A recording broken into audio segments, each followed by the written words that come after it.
بالله السميع العليم من الشيطان الرجيم. بسم الله الرحمن الرحيم. الحمد لله رب العالمين. اللهم صل على سيدنا محمد الفاتح لما أغلق والخاتم لما سبق ناصر الحق بالحق والهادي إلى صراطك المستقيم وعلى آله حق قدره ومقداره العظيم. يا همة الشيخ ذري لنا بهذا المهدر وتأتي بنظرة تأتي لنا بالظفر. اللهم إني أستودعك جميع ما أنظره في هذا الكتاب حتى ترده علي في وقت احتياجي إليه. കഴിഞ്ഞ ആഴ്ച നമ്മൾ സയ്യിദ്ന ശൈഖ് റളിയല്ലാഹു അൻഹു തങ്ങളുടെ വഫാത്തുമായി ബന്ധപ്പെട്ട കാര്യങ്ങളായിരുന്നു സംസാരിച്ചിരുന്നത്. ഇന്ന് സയ്യിദ്ന ശൈഖ് റളിയല്ലാഹു അൻഹു തങ്ങളുടെ മക്കളെക്കുറിച്ചും 2 ആൺമക്കളെക്കുറിച്ചും പിന്നെ അവരുടെ മഹത്വത്തെക്കുറിച്ചും അവരുടെ പേരക്കുട്ടികളുടെ മഹത്വത്തെക്കുറിച്ചും അവരെ ഖിദ്മത്ത് ചെയ്യുന്നതിൻ്റെ മഹത്വത്തെക്കുറിച്ചൊക്കെയാണ് പറയുന്നത്. ചെറിയ ഭാഗമാണ്, പക്ഷെ അതിൻ്റെ അവരുടെ ചരിത്രം ബുഗയത്തുൽ മുസ്തഫീദിൽ നിന്നല്ലാത്ത മറ്റ് ഭാഗങ്ങളിൽ നിന്നൊക്കെ ഞാനും പരിശോധിച്ചപ്പോൾ കുറച്ച് കാര്യങ്ങൾ എനിക്ക് ഉൾക്കൊള്ളിക്കാൻ പറ്റി. വതറക ശൈഖു മിനൽ ഔലാദി മിൻ ബഅദിഹി ലിറഹ്മത്തിൽ ഇബാദി. ശൈഖ് റളിയല്ലാഹു അൻഹു തറക്ക ശൈഖ് ഇവിടെ ഇട്ടേച്ചു പോയി. അതായത് ശൈഖ് റളിയല്ലാഹു അൻഹു തങ്ങൾ വഫാത്തായപ്പോൾ ഇവിടെ ഇട്ടേച്ചു പോയി. മിനൽ ഔലാദി ശൈഖ് റളിയല്ലാഹു അൻഹു തങ്ങളുടെ മക്കളിൽ നിന്ന് മിൻ ബഅദിഹി അവിടുത്തേക്ക് ശേഷം ലിറഹ്മത്തിൽ ഇബാദ് അടിമകൾക്ക് ഒരു കാരുണ്യമായി കൊണ്ട് മഹാനവറുകൾ അവിടുത്തെ മക്കളവിടെ ബാക്കി വെച്ച് പോയി. പ്രത്യേകിച്ച് നമ്മൾ മശായിഖന്മാരോടുള്ള മഹബത്ത് എന്നൊക്കെ പറയുന്നത് ഒരു ആ മഹബത്തിൻ്റെ കണ്ണിലൂടെ നോക്കുമ്പോൾ കഴിഞ്ഞ ദിവസം നമ്മൾ പറഞ്ഞിരുന്നു ശൈഖ് റളിയല്ലാഹു അൻഹു തങ്ങൾ അവിടെ ഫാസിൽ നിന്ന് സിറിയയിലേക്ക് പോയപ്പോൾ അതിനുവേണ്ടി അവർ പുറപ്പെട്ടപ്പോൾ എത്രത്തോളം അവിടുത്തെ അനുചരന്മാർക്ക് വിഷമമുണ്ടായിരുന്നു, അത് താങ്ങാൻ പറ്റാത്ത ആളുകളുടെ അവസ്ഥകളൊക്കെ നമ്മൾ വിവരിച്ചിരുന്നു. അപ്പം മഹാനവറുകൾ വഫാത്തപ്പോൾ എത്രത്തോളം ഇഖ്വാനിങ്ങൾക്ക് അവിടുത്തെ മുരീദന്മാർക്ക് താങ്ങാൻ പറ്റാത്തത് തന്നെയായിരിക്കും. അപ്പോൾ ആ മഹബത്ത് ശൈഖിനോടുള്ള മഹബത്ത് പ്രകടിപ്പിക്കാനുള്ള അല്ലെങ്കിൽ ആ ശൈഖിനെ തന്നെ കാണണം എന്ന് തോന്നുമ്പോൾ കാണാൻ പറ്റുന്ന ഇടങ്ങളാണ് യഥാർത്ഥത്തിൽ അവരുടെ മക്കളെന്ന് പറയുന്നത്. കാരണം അവരുടെ അവശേഷിപ്പുകളാണല്ലോ, ശൈഖിൻ്റെ അവശേഷിപ്പുകളാണല്ലോ ശരിക്കും അവരുടെ മക്കൾ. ഇപ്പോൾ ശൈഖിനോടുള്ള മഹബത്തിൻ്റെ ഭാഗമായിട്ട് ശൈഖിനെ കാണാൻ തോന്നുമ്പോൾ അവർക്ക് അവരുടെ മക്കളെ കാണാം എന്നുള്ളത് തന്നെ അള്ളാഹിൻ്റെ അടിമകൾക്ക് വലിയ റഹ്മത്താണ്. അതുകൊണ്ട് തന്നെ റഹ്മത്തിൽ ഇബാദ് എന്ന് പറഞ്ഞ അടിമകൾക്ക് റഹ്മത്താണത്. അവർക്ക് ഇനി ആത്മീയമായ വലിയ സ്ഥാനമൊന്നും ഇല്ലെങ്കിൽ പോലും ആത്മീയമായ സ്ഥാനങ്ങൾ ഉണ്ട് എന്ന് വന്നാൽ തന്നെ അതുപോലെ തന്നെ അതിനേക്കാൾ ഉന്നതമായ രൂപത്തിൽ റഹ്മത്താണ്. കാരണം ശൈഖ് റളിയല്ലാഹു അൻഹു തങ്ങളുടെ പകരക്കാരായിട്ട് അവർ വരികയാണല്ലോ. അതുകൊണ്ടാണ് നമ്മളെ ശൈഖുൽ തങ്ങളെടുത്ത് നോക്കാം, കാണുന്നില്ലേ അവിടുത്തെ ബ്രാഹ്മണ്യ തങ്ങളോടൊക്കെ മക്കൾ, പേരമക്കൾ, അവരോടൊക്കെ അവർ കാണിക്കുന്ന ബഹുമാനം, ആദരവ്, അവർക്ക് ഹദിയ കൊടുക്കുന്നത്, അവരുടെ കൂടെ ഇരിക്കുന്നത്, അവർക്ക് ഖിദ്മത്ത് ചെയ്യുന്നത്, ഇതൊക്കെ ആയിട്ട് ബന്ധപ്പെട്ട ശൈഖിൻ്റെ പ്രവർത്തനങ്ങളിലൊക്കെ ഈ ഒരു മഹബത്തിനെ നമുക്ക് കാണാൻ കഴിയുന്നത്. കാരണം ശൈഖിനോടുള്ള മഹബത്ത് അവരുടെ മക്കളോട് കാണിക്കണം. ഇപ്പോൾ ശൈഖ് തിജാനി റളിയല്ലാഹു അൻഹു തങ്ങളും അവിടെ നിന്ന് വഫാത്തായി പോയപ്പോൾ അടിമകൾക്ക് പ്രത്യേകിച്ച് മുരീദന്മാർക്ക് ഒക്കെ ഒരു റഹ്മത്തായിക്കൊണ്ട് അവിടുത്തെ സന്താനങ്ങൾ അവിടെ ഇട്ടേച്ച് ബാക്കിയാക്കിപ്പോയി. നജ്ലൈൻ 2 മക്കളാണ്. മൻഹലൈനിൽ ഉറാദ് ആ 2 മക്കളെ എങ്ങനെയുള്ള മക്കളാണ്? ദാഹിക്കുന്ന ആളുകൾ, ആത്മീയമായ ദാഹമുള്ള ആളുകൾക്ക് ദാഹം ശമിപ്പിക്കാനുള്ള നീരുറവ പോലെയുള്ള മക്കൾ. അത് ആത്മീയമായ ദാഹം വെറും ഒരു ശാരീരികമായ മക്കൾ ആണെന്നുള്ളത് മാത്രമല്ല, അവർ ആത്മീയമായും ഉന്നതമായ അവസ്ഥ എത്തിച്ച ആൾക്കാരായിരുന്നു. കിലാഹുമ അവർ 2 പേരും കൽ കൗക്കബുൽ വഖാദ്, അവർ 2 തിളങ്ങുന്ന നക്ഷത്രങ്ങളെ പോലെയായിരുന്നു. എല്ലാവരേക്കാൾ ഉയർന്നു നിൽക്കുന്ന തിളങ്ങുന്ന നക്ഷത്രത്തെ പോലെയായിരുന്നു ആ 2 പേരും. കിലാഹുമ അവർ 2 പേരും ബസക്ക കുല്ലു ബാസിക്കിൻ എല്ലാ ഉയർന്നവരെക്കാളും ഉയർന്നവരാണ്. വഫാഖ ബിത്തഹഖീഖ് കുല്ലു ഫായിക്കിൻ മഹത്വമുള്ള ആളുകളെക്കാളൊക്കെ തഹക്കീക്കിൽ ആത്മീയമായ അരിഫത്തിൽ അതുപോലെ ഇൽമിൽ ആയമുള്ള അവസ്ഥകളിൽ ഒക്കെ അവരും ഏറ്റവും ഉയർന്നവരാണ്. തറാഹുമ കൽ ഫർസാരിഹാൻ, അവരെ നിങ്ങൾക്ക് കാണാൻ സാധിക്കും അവർ രണ്ടുപേരെയും രണ്ട് പടക്കുതിരകളെപ്പോലെ. പന്തയത്തിന് ഓടിക്കൊണ്ടിരിക്കുന്ന രണ്ട് പടക്കുതിരകളെപ്പോലെ നിങ്ങൾക്ക് കാണാൻ പറ്റും. ലിസബഖി, അവർ മത്സരിക്കുന്നുണ്ട്. ഫിൽമെ ഉത്താരി യജിരിയാൻ, അവർ രണ്ടുപേരും പരസ്പരം തന്നെ ആ കുതിരപ്പന്തയത്തിൽ മത്സരിക്കുന്നത് പോലെ നിങ്ങൾക്ക് അനുഭവപ്പെടും. അങ്ങനത്തെ രണ്ട് ഏറ്റവും സ്പീഡിൽ ഓടിക്കൊണ്ടിരിക്കുന്ന കുതിരപ്പന്തയത്തിലെ രണ്ട് കുതിരകളെ പോലെ നിങ്ങൾക്ക് അത്ര സ്പീഡിൽ ഓടുന്ന ആളുകളായിട്ട് നിങ്ങൾക്ക് അവരെ കാണാൻ സാധിക്കും. കിലാഹുമ, അവർ രണ്ടുപേർക്കും ലമീന ത്വാഹ അൽ മഅരിഫത്തു ബിറബ്ബിഹി കുല്ലഹു ഫയാലഹു ആസിഫത്തു, അവർ രണ്ടുപേർക്കും ലമീന ത്വാഹ റസൂലുള്ളാഹി സ്വല്ലല്ലാഹു അലൈഹി വസല്ലം തങ്ങൾ ഉറപ്പ് നൽകിയിട്ടുണ്ട്. അൽ മഅരിഫ, അവർ മാരിഫത്തിൻ്റെ വക്താക്കളാണെന്ന് സയ്യിദുൽ വജൂദ് സല്ലല്ലാഹു അലൈഹി വസല്ലം തങ്ങൾ സയ്യിദിന ശൈഖ് റളിയല്ലാഹു അൻഹു തങ്ങൾക്ക് ഉറപ്പ് നൽകിയിട്ടുണ്ട്. അപ്പോൾ സയ്യിദിന ശൈഖ് റളിയല്ലാഹു അൻഹു തങ്ങൾ അവരെക്കുറിച്ച് വിശ്വാസങ്ങളോട് ചോദിച്ചപ്പോൾ വിശ്വാസങ്ങൾ അവർ മാരിഫത്തുള്ളവരാണ്, മാരിഫത്ത് ഉറപ്പ് നൽകിയിട്ടുണ്ട്. ബിറബ്ബിഹി ലഹു, അവർക്ക് വേണ്ടി റബ്ബിൻ്റെ മാരിഫത്ത് റസൂലുള്ളാഹി സ്വല്ലല്ലാഹു അലൈഹി വസല്ലം അവർക്ക് ഉറപ്പ് നൽകിയിട്ടുണ്ട്. ഫയാലഹ സിഫ, എന്തൊരു അത്ഭുതകരമായ വിശേഷണമാണ്. അവർ മാരിഫത്തിൻ്റെ ഉന്നതമായ മാരിഫത്തിൻ്റെ ആൾക്കാരാണെന്നുള്ളത്.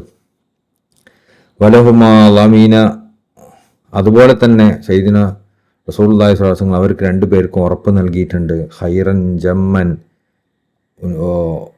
ധാരാളം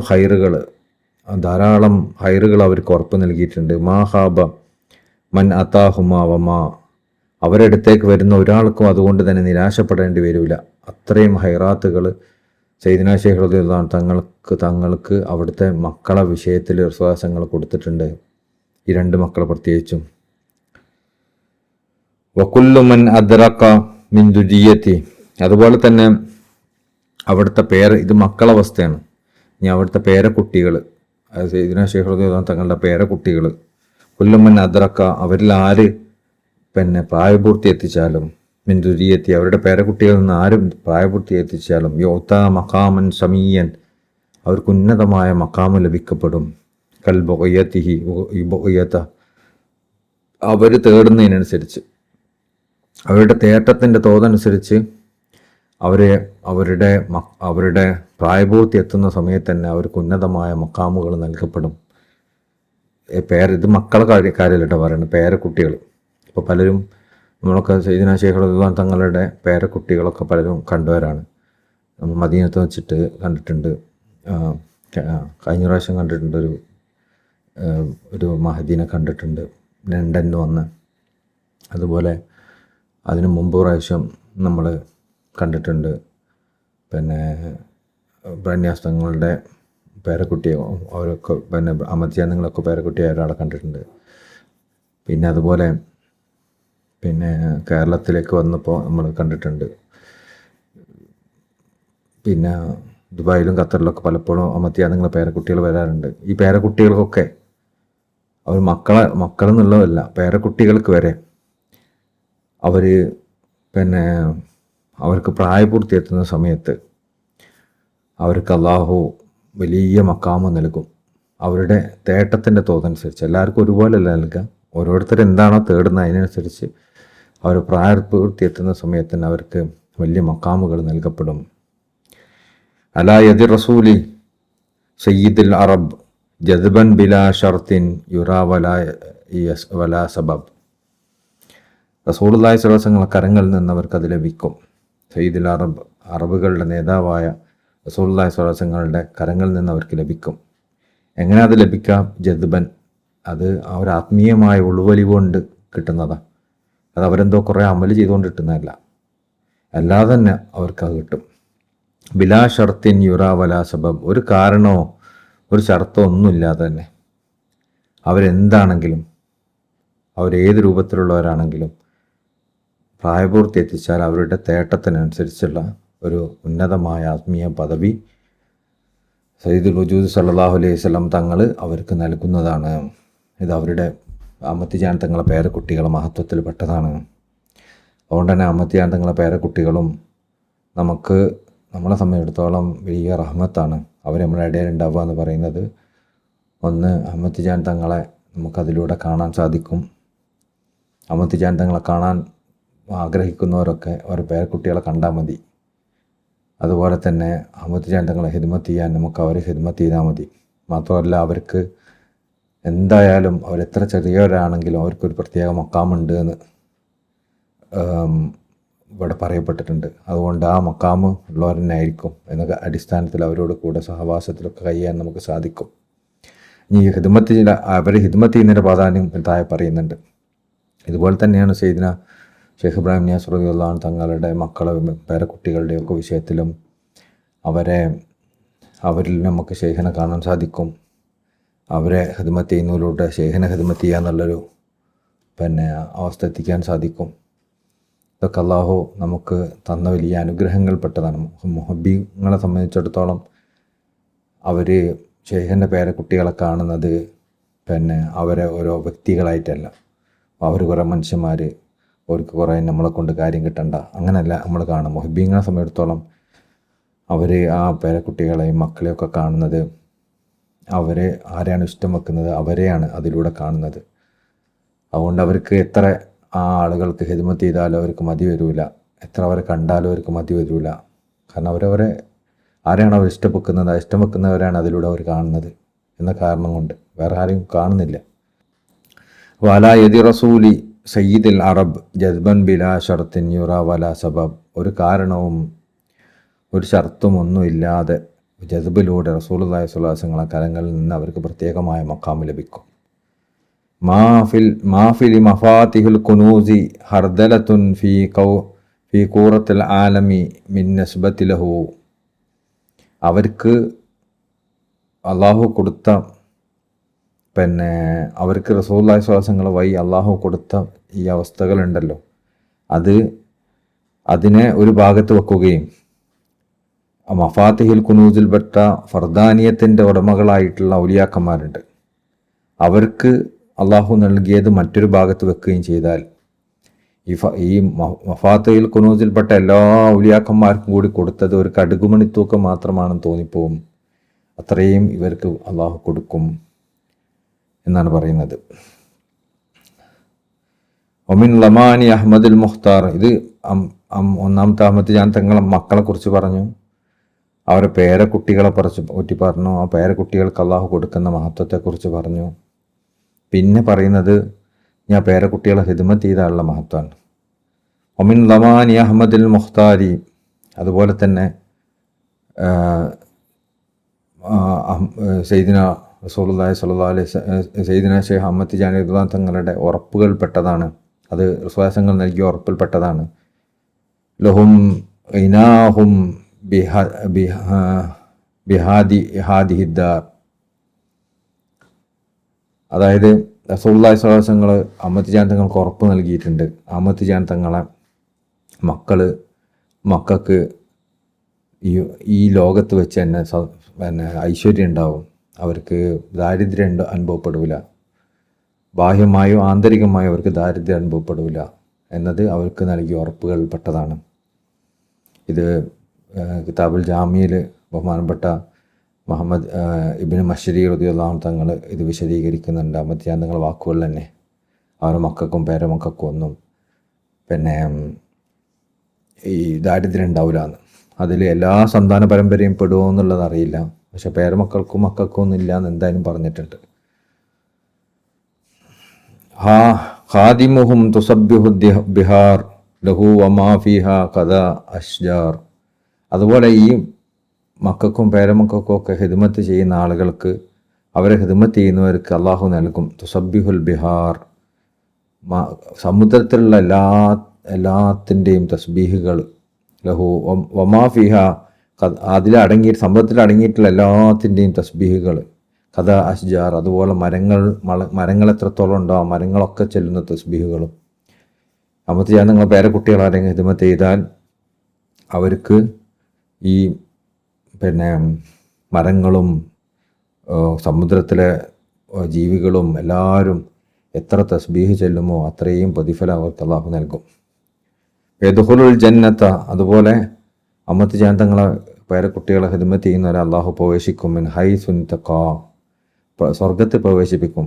മിൻ ഹൈസുൻ തിഖ, അവർക്ക് ഇഷ്ടമുള്ള വാതിലൂടെ, അവർക്ക് എവിടെയും വേണം, ഏതിലൂടെ വേണം കയറാം. ആ രൂപത്തിൽ ലി അജിലി ഹിദ്മത്തി ബനി ഇദൽ മുൻതഖാ, തിരഞ്ഞെടുക്കപ്പെട്ട ഷെയ്ഖിൻ്റെ മക്കളെ ഹിദ്മത്ത് ചെയ്തതിൻ്റെ പേരിൽ നാളെ സ്വർഗത്തിൽ അവർക്ക് ഇഷ്ടമുള്ള വഴിയിലൂടെ പ്രവേശിക്കാൻ അള്ളാഹു അനുമതി നൽകും. നമ്മളിപ്പോൾ അതുകൊണ്ട് നമ്മൾ ഈ കാര്യങ്ങൾക്കൊക്കെ ഷെയ്ഖ് റളിയല്ലാഹു അൻഹു, നമുക്ക് ഷെയ്ഖിൽ നിന്ന് വലിയ ഉദാഹരണങ്ങൾ കാണാൻ പറ്റും. അഹമ്മദ് ജാൻ തങ്ങളെയും ബ്രഹ്മസങ്ങളൊക്കെ മക്കളെ പേരമക്കളൊക്കെ അവർ നോക്കുന്നത്, അവരെ ഹിദ്മത്ത് ചെയ്യുന്നത് എത്രത്തോളം ഉന്നതമാണെന്ന് നമുക്ക് കാണാം. അവർ ഇപ്പോൾ നമ്മൾ കഴിഞ്ഞ പ്രാവശ്യം തന്നെ ഉംറക്ക് പോയപ്പോൾ അഹമ്മദ് ജാൻ തങ്ങളെ പേരക്കുട്ടി അവിടെ വന്നപ്പോൾ അഹമ്മദ് ജാൻ തങ്ങളെ പേരക്കുട്ടിക്ക് വേണ്ട സൗകര്യങ്ങൾ ചെയ്തു കൊടുക്കുക, അവർക്ക് ഭക്ഷണം വാങ്ങിച്ചു കൊടുക്കുക. അൽഹംദുലില്ലാഹ്, അള്ളാഹു നമുക്ക് വലിയ തൗഫീക്ക് തന്ന നമ്മുടെ ജമാഅത്താണ് ഏറെക്കുറെ അധിക ദിവസവും ഷെയ്ഖിൻ്റെ പേരക്കുട്ടിക്ക് അന്ന് ഭക്ഷണം എത്തിച്ചു കൊടുത്തത്. അപ്പോൾ നമ്മൾ ഭക്ഷണം രാത്രി എത്തിച്ചു കൊടുക്കാൻ നമുക്ക് ഷെയ്ഖ് ഏർപ്പാടാക്കി, അവർക്ക് ഭക്ഷണം എത്തിച്ചു കൊടുക്കണം. അപ്പോൾ ഷെയ്ഖ് അവർക്ക് ഹദിയ കൊടുക്കും, ഭക്ഷണം എത്തിച്ചു കൊടുക്കും, അവർക്ക് വേണ്ട സൗകര്യങ്ങളൊക്കെ ചെയ്യും, അവരെടുത്ത് പോയി കാണും. പിന്നെ അവർക്ക് വേണ്ട അവർക്ക് എന്തെങ്കിലും ബുദ്ധിമുട്ടുണ്ടോ എന്ന് ചോദിക്കും, എന്തെങ്കിലും കാര്യങ്ങൾ ചെയ്യാൻ ചോദിക്കും, അവരെ ഹിദ്മത്ത് ചെയ്യാൻ ആളുകളെ ഏൽപ്പിച്ചു കൊടുക്കും. ഇതൊക്കെ പിന്നെ ഷെയ്ഖ് അവിടെ ചെയ്യുന്നതിൻ്റെ അടിസ്ഥാനം എന്താ, നമുക്ക് ഇതൊക്കെ നോക്കിയാൽ അറിയാം. ഇതൊക്കെയാണ് അതിൻ്റെ അടിസ്ഥാനം. കാരണം അവരെ ഹിദ്മത്ത് ചെയ്യുക എന്ന് പറയുന്നത് വലിയ പ്രതിഫലമുള്ള കാര്യമാണ്. അതുപോലെ തന്നെ ബ്രഹ്മസങ്ങളെയും മക്കളെയും പേരക്കുട്ടികളെയും ഒക്കെ നമ്മൾ കാണുമ്പോൾ അവിടെ ഷെയ്ഖ് അവരെ വരവേൽക്കുന്നത്, അവർക്ക് വേണ്ടി ഹിദ്മത്ത് ചെയ്യുന്നത്, അവർക്ക് വേണ്ടി സൗകര്യങ്ങൾ ചെയ്യുന്നത്, താമസമൊരുക്കുന്നത് എല്ലാം നമ്മൾ കാണുന്നുണ്ട്. അതും ഈ പറഞ്ഞതിൻ്റെ ഒക്കെ അടിസ്ഥാനപരമായി ഒക്കെ മഹബത്താണ്. രണ്ടാമത്തത് അതിന് ഒക്കെ വലിയ മഹത്വമുള്ള കാര്യങ്ങളായിട്ട് നമ്മൾ ഷെയ്ഖൻ നമുക്ക് പഠിപ്പിച്ചു തന്ന കാര്യങ്ങളാണ്. അതും കൂടി അതിൽ ഉൾപ്പെടുന്നുകൊണ്ടാണ് അവരിതൊക്കെ ചെയ്യുന്നത്. ഇപ്പോൾ സയ്യിദ്നാ ഷെയ്ഖ് റളിയല്ലാഹു അൻഹു തങ്ങളെ മക്കളെ പറ്റി പ്രതിപാദിച്ചപ്പോൾ രണ്ട് മക്കളെക്കുറിച്ചാണ് ഇവിടെ പറഞ്ഞത്. യഥാർത്ഥത്തിൽ ഷെയ്ഖിന് വേറെ മക്കളുണ്ടായിരുന്നു, അതിനെക്കുറിച്ച് ഇവിടെ കുറിപ്പ് എഴുതിയിട്ടുണ്ട്. സയ്യിദ്നാ ഷെയ്ഖ് റളിയല്ലാഹു അൻഹു തങ്ങൾക്ക് അദ്ദേഹത്തിൻ്റെ ജീവിതകാലത്ത് തന്നെ മരണപ്പെട്ട മറ്റു മൂന്ന് മക്കൾ കൂടി ഉണ്ടായിരുന്നു എന്ന കാര്യം ഉണർത്താൻ നാം മറക്കുന്നില്ല. അതിലൊന്നാമത്തെയാൾ ഫാസിൽ വെച്ച് വഫാത്തായ സയ്യിദി ഖലീഫയാണ് റളിയല്ലാഹു അൻഹു. ബാബുൽ ഫുത്തൂഹിന് പുറത്തുള്ള കിബാബിലെ ഔലാദ് ഇബ്നു മൻസൂറിൻ്റെ റൗദയിലാണ് അദ്ദേഹത്തെ മറവ് ചെയ്തിരിക്കുന്നത്. സയ്യിദി അറബി ബിൻ അഷ്ഹബ്, ഔലാദ് ഇബ്നു ഖാസി, മുഖദ്ദം സയ്യിദി ആലി ബിൻ മൂസ ബിൻ മഖ്സൂസ് തുടങ്ങിയ ഷെയ്ഖ് റളിയല്ലാഹു അൻഹുവിൻ്റെ പ്രത്യേകമായ അനുചരന്മാരുടെ ഖബറുകൾക്ക് സമീപത്താണ് അദ്ദേഹമുള്ളത്. രണ്ടാമത്തെയും മൂന്നാമത്തെയും മക്കൾ സയ്യിദി ഇസ്മായിൽ, സയ്യിദി മുഖ്താർ എന്നിവരാണ്. ആദ്യത്തെ ആൾ സയ്യിദി ഖലീഫ, രണ്ടാമത്തെ സയ്യിദി ഇസ്മായിൽ, മൂന്നാമത്തെ സയ്യിദി മുഖ്താർ. ഇവർ രണ്ടുപേരും ദൈർ അബി സമോനിൽ വെച്ചാണ് വഫാത്തായത്. അവിടെ തന്നെയാണ് ഇവരെ മറവ് ചെയ്തിരുന്നതും. അപ്പോൾ ഷെയ്ഖ് ഇവിടെ ഇട്ടേച്ചു പോയി മക്കൾ എന്ന് പറഞ്ഞാൽ ഉദ്ദേശിക്കുന്നത് ഷെയ്ഖിൻ്റെ വഫാത്തിന് ശേഷമുള്ള മക്കൾ എന്നാണ്. മറ്റു മക്കൾ വേറെ ഉണ്ടായിരുന്നു, അവരൊക്കെ ഷെയ്ഖിന് വഫാത്തിന് മുമ്പ് വഫാത്തായവരാണ്. അതുകൊണ്ടാണ് പ്രത്യേകം ഈ കവിതയിൽ അങ്ങനെ തന്നെ എടുത്തുദ്ധരിച്ചത്. ഈ മക്കൾ മരണപ്പെടുന്നതിൻ്റെ കാര്യം പറയുമ്പോൾ ഷെയ്ഖ് സയ്യിദ്നാ റസൂലുള്ളാഹി സ്വല്ലല്ലാഹു അലൈഹി വസല്ലം മക്കൾ വഫാത്തായിട്ടുണ്ട്. അതുപോലെ തന്നെ സയ്യിദ്നാ അഹ്മദ് ജാൻ റളിയല്ലാഹു അൻഹു തങ്ങളുടെ മക്കൾ വഫാത്തായിട്ടുണ്ട്. ഷെയ്ഖ് ഇബ്രാഹിം നിയാസ് റളിയല്ലാഹു അൻഹു തങ്ങളുടെയും മക്കൾ ഒരുപാട് പേര് മരണപ്പെട്ടു പോയിട്ടുണ്ട്. എന്നിട്ടും ബാക്കിയുള്ളവരാണ് 25 പേരെന്നൊക്കെ പറയണത്. അപ്പോൾ ഈ മക്കൾ മരണപ്പെടുക എന്ന് പറയുന്നത് മശായിഖന്മാരെ സംബന്ധിച്ചിടത്തോളം അവർക്ക് അള്ളാഹു നൽകുന്ന വലിയൊരു പരീക്ഷണവുമാണ്. അത് അള്ളാഹു പിന്നെ അങ്ങനെ പരീക്ഷണം നൽകുന്നവരായിരിക്കും അധികം മശായിഖന്മാരും. ഷെയ്ഖ് അബ്ദുൽ ഖാദർ ജീലാനി അങ്ങനത്തെ ആൾക്കാർപ്പെട്ടവരായിരുന്നു. അവർക്ക് ഒരുപാട് മക്കളുണ്ടായിരുന്നു. അവർ പലരും മരണപ്പെട്ടു പോയി ഒരു ജീവിതകാലത്ത് തന്നെ. വലിയ വലിയ മഹത്തുക്കൾക്ക് അള്ളാഹു നൽകുന്ന ഒരു ഫضലാണത് മക്കൾ മരണപ്പെടുക എന്ന് പറയുന്നത്. കാരണം അതാണല്ലോ പരീക്ഷണങ്ങൾ വെച്ച് ഒരു ആൾക്ക് താങ്ങാൻ പ്രയാസം ഉണ്ടാകുന്ന ഒരു പരീക്ഷണം. ഇനി അറബി മുസായി തങ്ങൾ അതിന് വിശദീകരിക്കുക. സയ്യിദ്നാ ഷെയ്ഖ് റളിയല്ലാഹു അൻഹു പരലോകത്തേക്കും പരിശുദ്ധവും മഹത്വവുമായ ഉന്നത ഭവനങ്ങളിലേക്കും യാത്രയായതിനു ശേഷം ശ്രേഷ്ഠരായ 2 സയ്യിദന്മാരായ മഹത്തുക്കളായ 2 പുത്രന്മാരെ തൻ്റെ പിൻഗാമികളെ അവശേഷിപ്പിച്ചു. അവരിൽ ഒരാൾ ആരിഫ് ബില്ലാഹി തആല അൽ കബീർ എന്ന് വിളിപ്പേരുള്ള സയ്യിദി മുഹമ്മദ് റളിയല്ലാഹു അൻഹു ആണ്. അതിലൊരാൾ സയ്യിദി മുഹമ്മദ് അൽ കബീറാണ്. മുഹമ്മദ് അൽ കബീറാണ് സയ്യിദ്നാ ഷേഖ് റളിയല്ലാഹു തങ്ങളുടെ മൂത്ത മകൻ. രണ്ടാമത്തെ ആൾ അദ്ദേഹത്തിൻ്റെ സഹോദരനായ അൽ ഹബീബ് എന്ന് വിളിപ്പേരുള്ള സയ്യിദി മുഹമ്മദ് റളിയല്ലാഹു അൻഹു ആണ്. അദ്ദേഹത്തിൻ്റെ ഫുൾ പേര് നമ്മൾ പറയുക സയ്യിദി മുഹമ്മദ് അൽ ഹബീബ് എന്നാണ്. സയ്യിദ്നാ ഷേഖ് റളിയല്ലാഹു അൻഹു തങ്ങളുടെ പേരമക്കളിലൊക്കെ നമ്മൾ കാണുന്ന അധിക പേരും സയ്യിദി മുഹമ്മദ് അൽ ഹബീബ് റളിയല്ലാഹു അൻഹു തങ്ങളിലേക്ക് ചെന്നെത്തുന്നതാണ്. പ്രശസ്തമായ മഹത്വങ്ങളുടെയും ഉന്നതമായ സ്ഥാനമാനങ്ങളുടെയും ഉടമയാണ് അദ്ദേഹം. സന്മാർഗം കാണിക്കുന്നതിലും നേർവഴിയിലേക്ക് നയിക്കുന്നതിലും നാടുകൾക്ക് മുഴുവൻ വ്യാപകമായ ഉപകാരമേകുന്നതിലും അദ്ദേഹത്തിന് ശേഷം അവർ ഇരുവരും പിൻഗാമികളായി വർത്തിച്ചു. അതായത് സയ്യിദ്നാ ഷേഖ് റളിയല്ലാഹു അൻഹു തങ്ങൾക്ക് ശേഷം ഷേഖ് അവറുകൾ ചെയ്യുന്ന പല കാര്യങ്ങളും ഇവരും ചെയ്തു എന്നർത്ഥം. അവർ രണ്ടുപേരും കരസ്ഥമാക്കിയ നേട്ടങ്ങളിലൂടെയും മഹത്വങ്ങളുടെ ശോഭയിലൂടെയും തങ്ങളുടെ പ്രതാപത്തിൻ്റെയും നേതൃത്വത്തിൻ്റെയും ആകാശത്ത് തിളങ്ങുന്ന നക്ഷത്രങ്ങളെപ്പോലെ അവർ പ്രകാശിച്ചു നിന്നു. ഉന്നതികൾ ആഗ്രഹിക്കുന്ന എല്ലാവരെക്കാളും അവർ ഉന്നത പദവിയിലേക്കുള്ള ആരോഹണത്തിൽ ഉയർന്നു നിന്നു. അങ്ങനെ മാരിഫത്തിൻ്റെ പദവികൾ കരസ്ഥമാക്കുന്നതിനുള്ള മത്സരത്തിൽ അവർ രണ്ട് പന്തയ കുതിരകളെപ്പോലെയായിരുന്നു. അങ്ങനെ ആവാതിരിക്കും? അവരുടെ പിതാമഹനായ സയ്യിദുൽ വജൂദ് സല്ലല്ലാഹു അലൈഹി വസല്ലം തങ്ങൾ ആരാധനക്കർഹനായ രാജാവിനെക്കുറിച്ചുള്ള പൂർണ്ണമായ മാരിഫത്ത് അവർക്ക് ഉറപ്പ് നൽകിയിരിക്കെ, അതുപോലെ തന്നെ അതിമഹത്തായ നന്മയും വലിയ ആത്മീയ സഹായവും അവർക്ക് ഉറപ്പ് നൽകിയിട്ടുണ്ട്. ഈ ഇമാമിൻ്റെ സന്തതികളിൽ നിന്ന് പ്രായപൂർത്തിയെത്തുന്ന ഓരോരുത്തർക്കും സൃഷ്ടികളുടെ രക്ഷിതാവിൽ നിന്ന് ഏറ്റവും ഉയർന്ന പദവിയും ഉന്നതമായ സ്ഥാനവും നൽകപ്പെടുന്നു. തിരുനബി സല്ലല്ലാഹു അലൈഹി വസല്ലം തങ്ങളുടെ സന്നിധിയിൽ നിന്നുള്ള തിരഞ്ഞെടുപ്പിൻ്റെ പ്രത്യേക പരിഗണനയുടെയും മാർഗത്തിലൂടെയുള്ള അനുഗ്രഹങ്ങളുടെ പ്രവാഹത്തിലൂടെയാണ് അത് ലഭിക്കുന്നത്. അതായത് സയ്യിദ്നാ ഷേഖ് റളിയല്ലാഹു അൻഹു തങ്ങളുടെ മക്കൾ പേരക്കുട്ടികളിലൊക്കെ പ്രായപൂർത്തി എത്തിച്ച ഓരോരുത്തർക്കും പ്രത്യേകമായ പദവി ലഭിക്കുന്നുണ്ട്. അത് മറ്റ് കാരണങ്ങളോ പ്രവൃത്തികളോ ഒന്നുമില്ലാതെ തന്നെ സർവാധികാരിയായ രക്ഷിതാവിൻ്റെ കേവലമായ ദാനമാണിതൊക്കെയും. അടിയങ്ങളുടെ രക്ഷിതാവിൻ്റെ സന്നിധിയിൽ നിന്ന് അവരോരോരുത്തർക്കും അതിരറ്റ അനുഗ്രഹങ്ങളും ഒഴുകിയെത്തുന്നു. എന്തുമാത്രമെന്നാൽ ഈ ലോകത്ത് മൊത്തമുള്ള വലിയ അഫ്രാദുകൾക്ക് ലഭിക്കുന്ന അനുഗ്രഹങ്ങൾ ഇതിനെ അപേക്ഷിച്ച് നോക്കുമ്പോൾ അത് വെറുമൊരു കടുകുമണിയോളം മാത്രമാണ്. അതുപോലെ തന്നെ അവരുടെ പിതാമഹനായ സയ്യിദുൽ മുർസലീൻ സല്ലല്ലാഹു അലൈഹി വസല്ലമ അവർക്ക് ഉറപ്പ് നൽകിയ കാര്യങ്ങളിൽപ്പെട്ടതാണ് ഏത് സാഹചര്യത്തിലും ദാരിദ്ര്യം ഭയപ്പെടേണ്ടതില്ലാത്ത പൂർണ്ണമായ ഐശ്വര്യം എന്നത്. അവരുടെ കറാമത്തുകളിലും നിരവധിയായ സവിശേഷതകളിലും പെട്ടതാണ്. അതായത് അവർക്ക് ദാരിദ്ര്യം അനുഭവപ്പെടില്ല, എപ്പോഴും ഐശ്വര്യവാന്മാരായിരിക്കും അവർ എന്നുള്ളത് അവർക്ക് അള്ളാഹു നൽകിയ വലിയ കറാമത്താണ്. അവരുടെ സേവനത്തിൽ, അതായത് ഹിദ്മത്തിൽ ഏർപ്പെടുന്ന ഏതൊരാൾക്കും സമുദ്രങ്ങളുടെയും അതിലെ മത്സ്യങ്ങളുടെയും മറ്റ് ജീവജാലങ്ങളുടെയും തസ്ബീഹിൻ്റെ പ്രതിഫലം രേഖപ്പെടുത്തപ്പെടും. നമ്മളെപ്പോഴും ഈ ഒരു കാര്യം ശ്രദ്ധിക്കാം. പ്രത്യേകിച്ചും നമ്മളൊക്കെ ഇപ്പോൾ ഉംറക്ക് പോകുമ്പോൾ, സിയാറത്തൊക്കെ പോകുമ്പോൾ ഒക്കെ ബ്രാന്യാസങ്ങളെയും അമത് ചാന്തങ്ങളൊക്കെ പേരക്കുട്ടികളെ ഒക്കെ കാണാനിടയാവും. അപ്പോൾ നമ്മളവർക്ക് സാമ്പത്തികമായും ശാരീരികമായും ഒക്കെ നമ്മൾ ഹിദ്മത്ത് ചെയ്യുന്നത് നമുക്കത് അള്ളാഹു നൽകുന്ന വലിയ അനുഗ്രഹങ്ങളിൽപ്പെട്ടതാണ്, തൗഫീഖിൽപ്പെട്ടതാണ്. അത് ഒഴിവാക്കാൻ നമ്മൾ ഒരിക്കലും ഒഴിവാക്കരുത്. പരമാവധി ആ ഹിദ്മത്തിൽ നമ്മൾ മുഴുകണം. ഇപ്പം നമ്മൾ ചിലപ്പം മക്കത്ത് മദീനത്തൊക്കെ പോയാൽ അവിടെ ഇങ്ങനെ പള്ളി നിബാത്തിയല്ലേ നല്ലത്, നമ്മളിപ്പോൾ അവിടെ അടുത്ത് പോയിട്ട് അവർക്ക് ഭക്ഷണം ഉണ്ടാക്കി കൊടുക്കലാണോ വേണ്ടത്, അല്ലെങ്കിൽ അവർക്ക് എന്തെങ്കിലും ഹിദ്മത്ത് ചെയ്യാനേക്കാൾ നല്ലത് പള്ളിയിൽ ഇരുന്ന് ദിക്റില്ല പോരെ എന്നൊക്കെ നമുക്ക് ചിന്ത വരും. അവിടെയാണ് ഈ കാര്യങ്ങളൊക്കെ നമ്മൾ ഓർക്കേണ്ടത്. നമുക്ക് ശരിക്കും ഇതൊന്നും ഓർക്കേണ്ട ആവശ്യമില്ല. മഹബത്തുണ്ടെങ്കിൽ ഷെയ്ഖിൻ്റെ മക്കളാണെന്ന് പറഞ്ഞു കഴിഞ്ഞാൽ അതാണ് ഏറ്റവും വലിയ കാര്യം. ഷെയ്ഖല്ലേ ഈ പ്രപഞ്ചം മൊത്തം ഒരു ഭാഗത്തും ഷെയ്ഖിനും മറുഭാഗത്തുമാണെങ്കിൽ ഷെയ്ഖല്ലേ ഏറ്റവും പ്രധാനം. അപ്പോൾ ഷെയ്ഖിൻ്റെ മക്കളുണ്ട് എന്ന് പറഞ്ഞാൽ അവരെ ഹിദ്മത്ത് ചെയ്യുന്നതാണ് ഏറ്റവും വലിയ ഇബാദത്ത്. അത് മഹബത്ത് ഉണ്ടാകുമ്പോൾ അതന്നെ മതി. മഹബത്ത് ഞാൻ അത് വരുന്നില്ല എന്നാണ് കരുതുക. നമ്മളിങ്ങനെ കാൽക്കുലേറ്റ് ചെയ്യാമെന്ന് കരുതുക.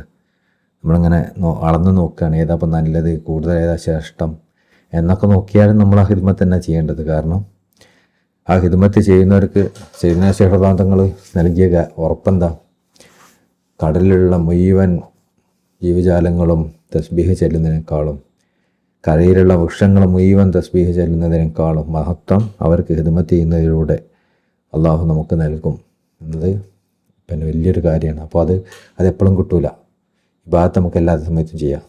അപ്പോൾ ആ ഹിദ്മത്തിൽ നമ്മൾ പരമാവധി മുഴുകണം.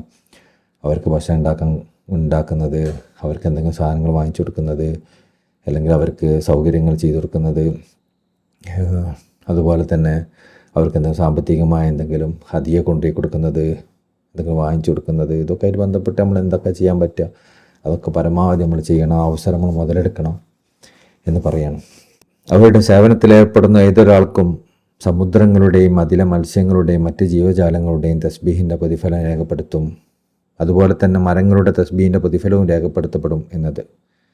ഇത് ഇങ്ങാഴ്ചയൊക്കെ അമ്മത്തിചാന്തങ്ങളെ പേരക്കുട്ടികൾ, ബ്രഹ്മന്യാസങ്ങളെ പേരക്കുട്ടികൾ ഇവരൊക്കെ വരുമ്പോൾ നമുക്ക് അവരെ ഹിദ്മത്ത് ചെയ്താൽ കിട്ടുന്ന പ്രതിഫലം എങ്ങനെയാണെങ്കിൽ ഷെയ്ഖിനെ ഹിദ്മത്ത് ചെയ്താൽ കിട്ടുന്ന പ്രതിഫലം എന്തായിരിക്കും? ഇതൊക്കെ ഓരോ ഷെയ്ഖ് അമ്മത്തിചാന്തങ്ങളെ പേരക്കുട്ടികളെ ചെയ്താലുള്ള അവസ്ഥ. അമ്മത്തിചാന്തങ്ങളെ പകരക്കാരെ വരുന്ന ആളാണല്ലോ നമ്മൾ ഷെയ്ഖ് എന്നൊക്കെ പറയുന്നത്. അപ്പോൾ ഷെയ്ഖിനെ ഹിദ്മത്ത് ചെയ്താൽ എന്തായിരിക്കും? അപ്പോൾ ഷെയ്ഖിനെ മറന്നിട്ട് ഇതൊന്നും ചെയ്യുകയും ചെയ്യരുത്, അതും മനസ്സിലാക്കുക. ഷെയ്ഖാണ് ആദ്യം, അത് കഴിഞ്ഞിട്ട് ഈ കാര്യങ്ങളിലൊക്കെ നമ്മൾ ഇടപെടാൻ ശ്രമിക്കണം. ഇനിയിപ്പോൾ നമ്മൾ ഹിദ്മത്ത് ചെയ്യാൻ പോകാമെന്ന് കരുതാം. ഹിദ്മത്ത് ചെയ്യുന്ന സമയത്ത് എല്ലാവരും ഹിദ്മത്തിൻ്റെ ഒരു മൂഡിലൊന്നും ആവില്ല. പല മുരീദന്മാർ തന്നെ എല്ലാവരും ഒരേ മക്കാമിലൊന്നും ആവില്ലല്ലോ. ചിലവർക്ക് ഒരു ഹിദ്മത്ത് ചെയ്യാനുള്ള ഭയങ്കര മൂഡുള്ളവരുണ്ടാവും, ചിലവർക്ക് അങ്ങനെ മൂഡുണ്ടാവില്ല. മനസ്സുകൊണ്ട് ഓക്കെ ആയിരിക്കും, അങ്ങനെ ചെയ്യാനും ഇഷ്ടമുണ്ടാവില്ല. ചിലർക്ക് മനസ്സുകൊണ്ട് ഓക്കെ ഉണ്ടാവില്ല, അവർക്ക് ഇങ്ങനെ പള്ളി ഇബാദത്ത് ചെയ്യാനും അതിനൊക്കെ രസം കിട്ടുന്നില്ലായിരിക്കും. ആരെ എതിർക്കണ്ട, ഒന്നും ചെയ്യുന്നത് തെറ്റല്ലല്ലോ. നമ്മളെന്ത് ചെയ്യുക? നമ്മൾ വിചാരിക്കേണ്ടത് ആരും ഇല്ല, ഞാൻ മാത്രമേ ഉള്ളൂ എങ്കിൽ എനിക്ക് അള്ളാഹു അവസരം തന്നു എന്ന് നമ്മൾ മനസ്സിലാക്കേണ്ടതല്ലോ. മറ്റൊരെന്താ ഇല്ലാത്തത് നമ്മൾ ചിന്തിക്കരുത്. നമ്മളെന്താ ചെയ്യേണ്ടത്? ആ ഹിദ്മത്ത് നമ്മൾ മുന്നിട്ടിറങ്ങുക. ബാക്കിയുള്ളവരെന്താ ഇല്ലാത്തത് നമ്മൾ ചിന്ത നമുക്ക് ശരിയായ കാര്യമല്ല. അള്ളാഹു നമുക്ക് ആ തൗഫീക്ക് നൽകി എന്ന് പറഞ്ഞാൽ അൽഹംദുലില്ലാ എന്ന് പറഞ്ഞാൽ മുന്നിട്ടിറങ്ങാമെന്ന് നമ്മൾ ശ്രദ്ധിക്കേണ്ടതുള്ളൂ. അന്ത്യനാൾ അയാൾ താൻ ആഗ്രഹിക്കുന്ന ഏത് കവാടത്തിലും സ്വർഗത്തിൽ പ്രവേശിപ്പിക്കപ്പെടും. അതുപോലെ തന്നെ സ്വർഗത്തിലേക്ക് ഒന്ന് ആലോചിച്ച് നോക്കി. നമ്മളിപ്പോൾ റൂഹുൽ ദർസിലൊക്കെ നമ്മൾ നരകത്തിൻ്റെയും സ്വർഗത്തിൻ്റെയൊക്കെ പറ്റി പറയുകയാണ്. ഒരാൾക്ക് സ്വർഗത്തിലേക്ക് നമുക്ക് ഇഷ്ടമുള്ള കവാടത്തിലൂടെ പ്രവേശിക്കാം, നിങ്ങൾ എങ്ങനെ വേണം പ്രവേശിച്ചോളി എന്നൊക്കെ പറഞ്ഞിട്ട് ഒരവസരം നൽകാനുള്ള അവസ്ഥ ആലോചിച്ച് നോക്കി. അത് ഇനി എന്തേ ചെയ്യേണ്ടുള്ളൂ? നമ്മൾ മശായിഖന്മാർ പേരക്കുട്ടികൾക്ക് ഹിദ്മത്ത് ചെയ്താൽ തന്നെ മതി. ഓരോ ഹിദ്മത്ത് ചെയ്യുന്ന വേറെ, അവർ പേരക്കുട്ടികൾ ഹിദ്മത്ത് ചെയ്താൽ തന്നെ ഇതാണ് അവർക്കുള്ള അള്ളാഹു കൊടുക്കുന്ന ഫضല്. ഒരു ഷെയ്ഖ് അതിൻ്റെ ഒരു ആയത്തുദ്ധരിക്കുക, താലിക്ക് ഫضലുല്ലാഹി യുത്തി മയ്യഷ, അത് അള്ളാഹിൻ്റെ ഫضലാണ്. അള്ളാഹു ഉദ്ദേശിക്കുന്നവർക്ക് അള്ളാഹ് കൊടുക്കും. എന്നാലും അള്ളാഹു ദുൽ ഫضലില്ലാതെ പിന്നെ അള്ളാഹിൻ്റെ അടുക്കൽ പിന്നെയും ഫضല് ബാക്കിയാണ്. ഇതിൽ കുറിപ്പ് പറയുന്നുണ്ട്. അൽ മുഹിബ് എന്ന് വിളിക്കപ്പെടുന്ന അല്ലാമ സയ്യിദി അറബി ബിൻ അബ്ദുസ്സലാം അൽ അലവിക്ക് റളിയല്ലാഹു അൻഹു, ഷെയ്ഖ് റളിയല്ലാഹു അൻഹു തങ്ങളുടെ സന്താന പരമ്പരയുടെ സവിശേഷതകളും പ്രത്യേകതകളും കുറിച്ചൊരു പ്രത്യേക രചന തന്നെയുണ്ട്. അതിൻ്റെ അവസാനത്തിൽ അദ്ദേഹം പറയുന്നു, ചുരുക്കത്തിൽ ഷെയ്ഖിൻ്റെയും അദ്ദേഹത്തിൻ്റെ മക്കളുടെയും കാര്യം സ്വലാത്തുൽ ഫാത്തിഹ ലിമാ ഉലിക് എന്ന സ്വലാത്തിൻ്റെ സവിശേഷത പോലെയാണ്. ബുദ്ധിക്കിടപെടാൻ കഴിയാത്തൊരു ദൈവികമായ കാര്യമാണത്. നമുക്ക് സ്വലാത്തുൽ ഫാത്തിഹ പോലെയാണ്. സ്വലാത്തുൽ ഫാത്തിഹിന് ഒരാൾക്ക് പ്രതിഫലം കിട്ടുന്നതിന് കണക്കൊന്നുമില്ലല്ലോ.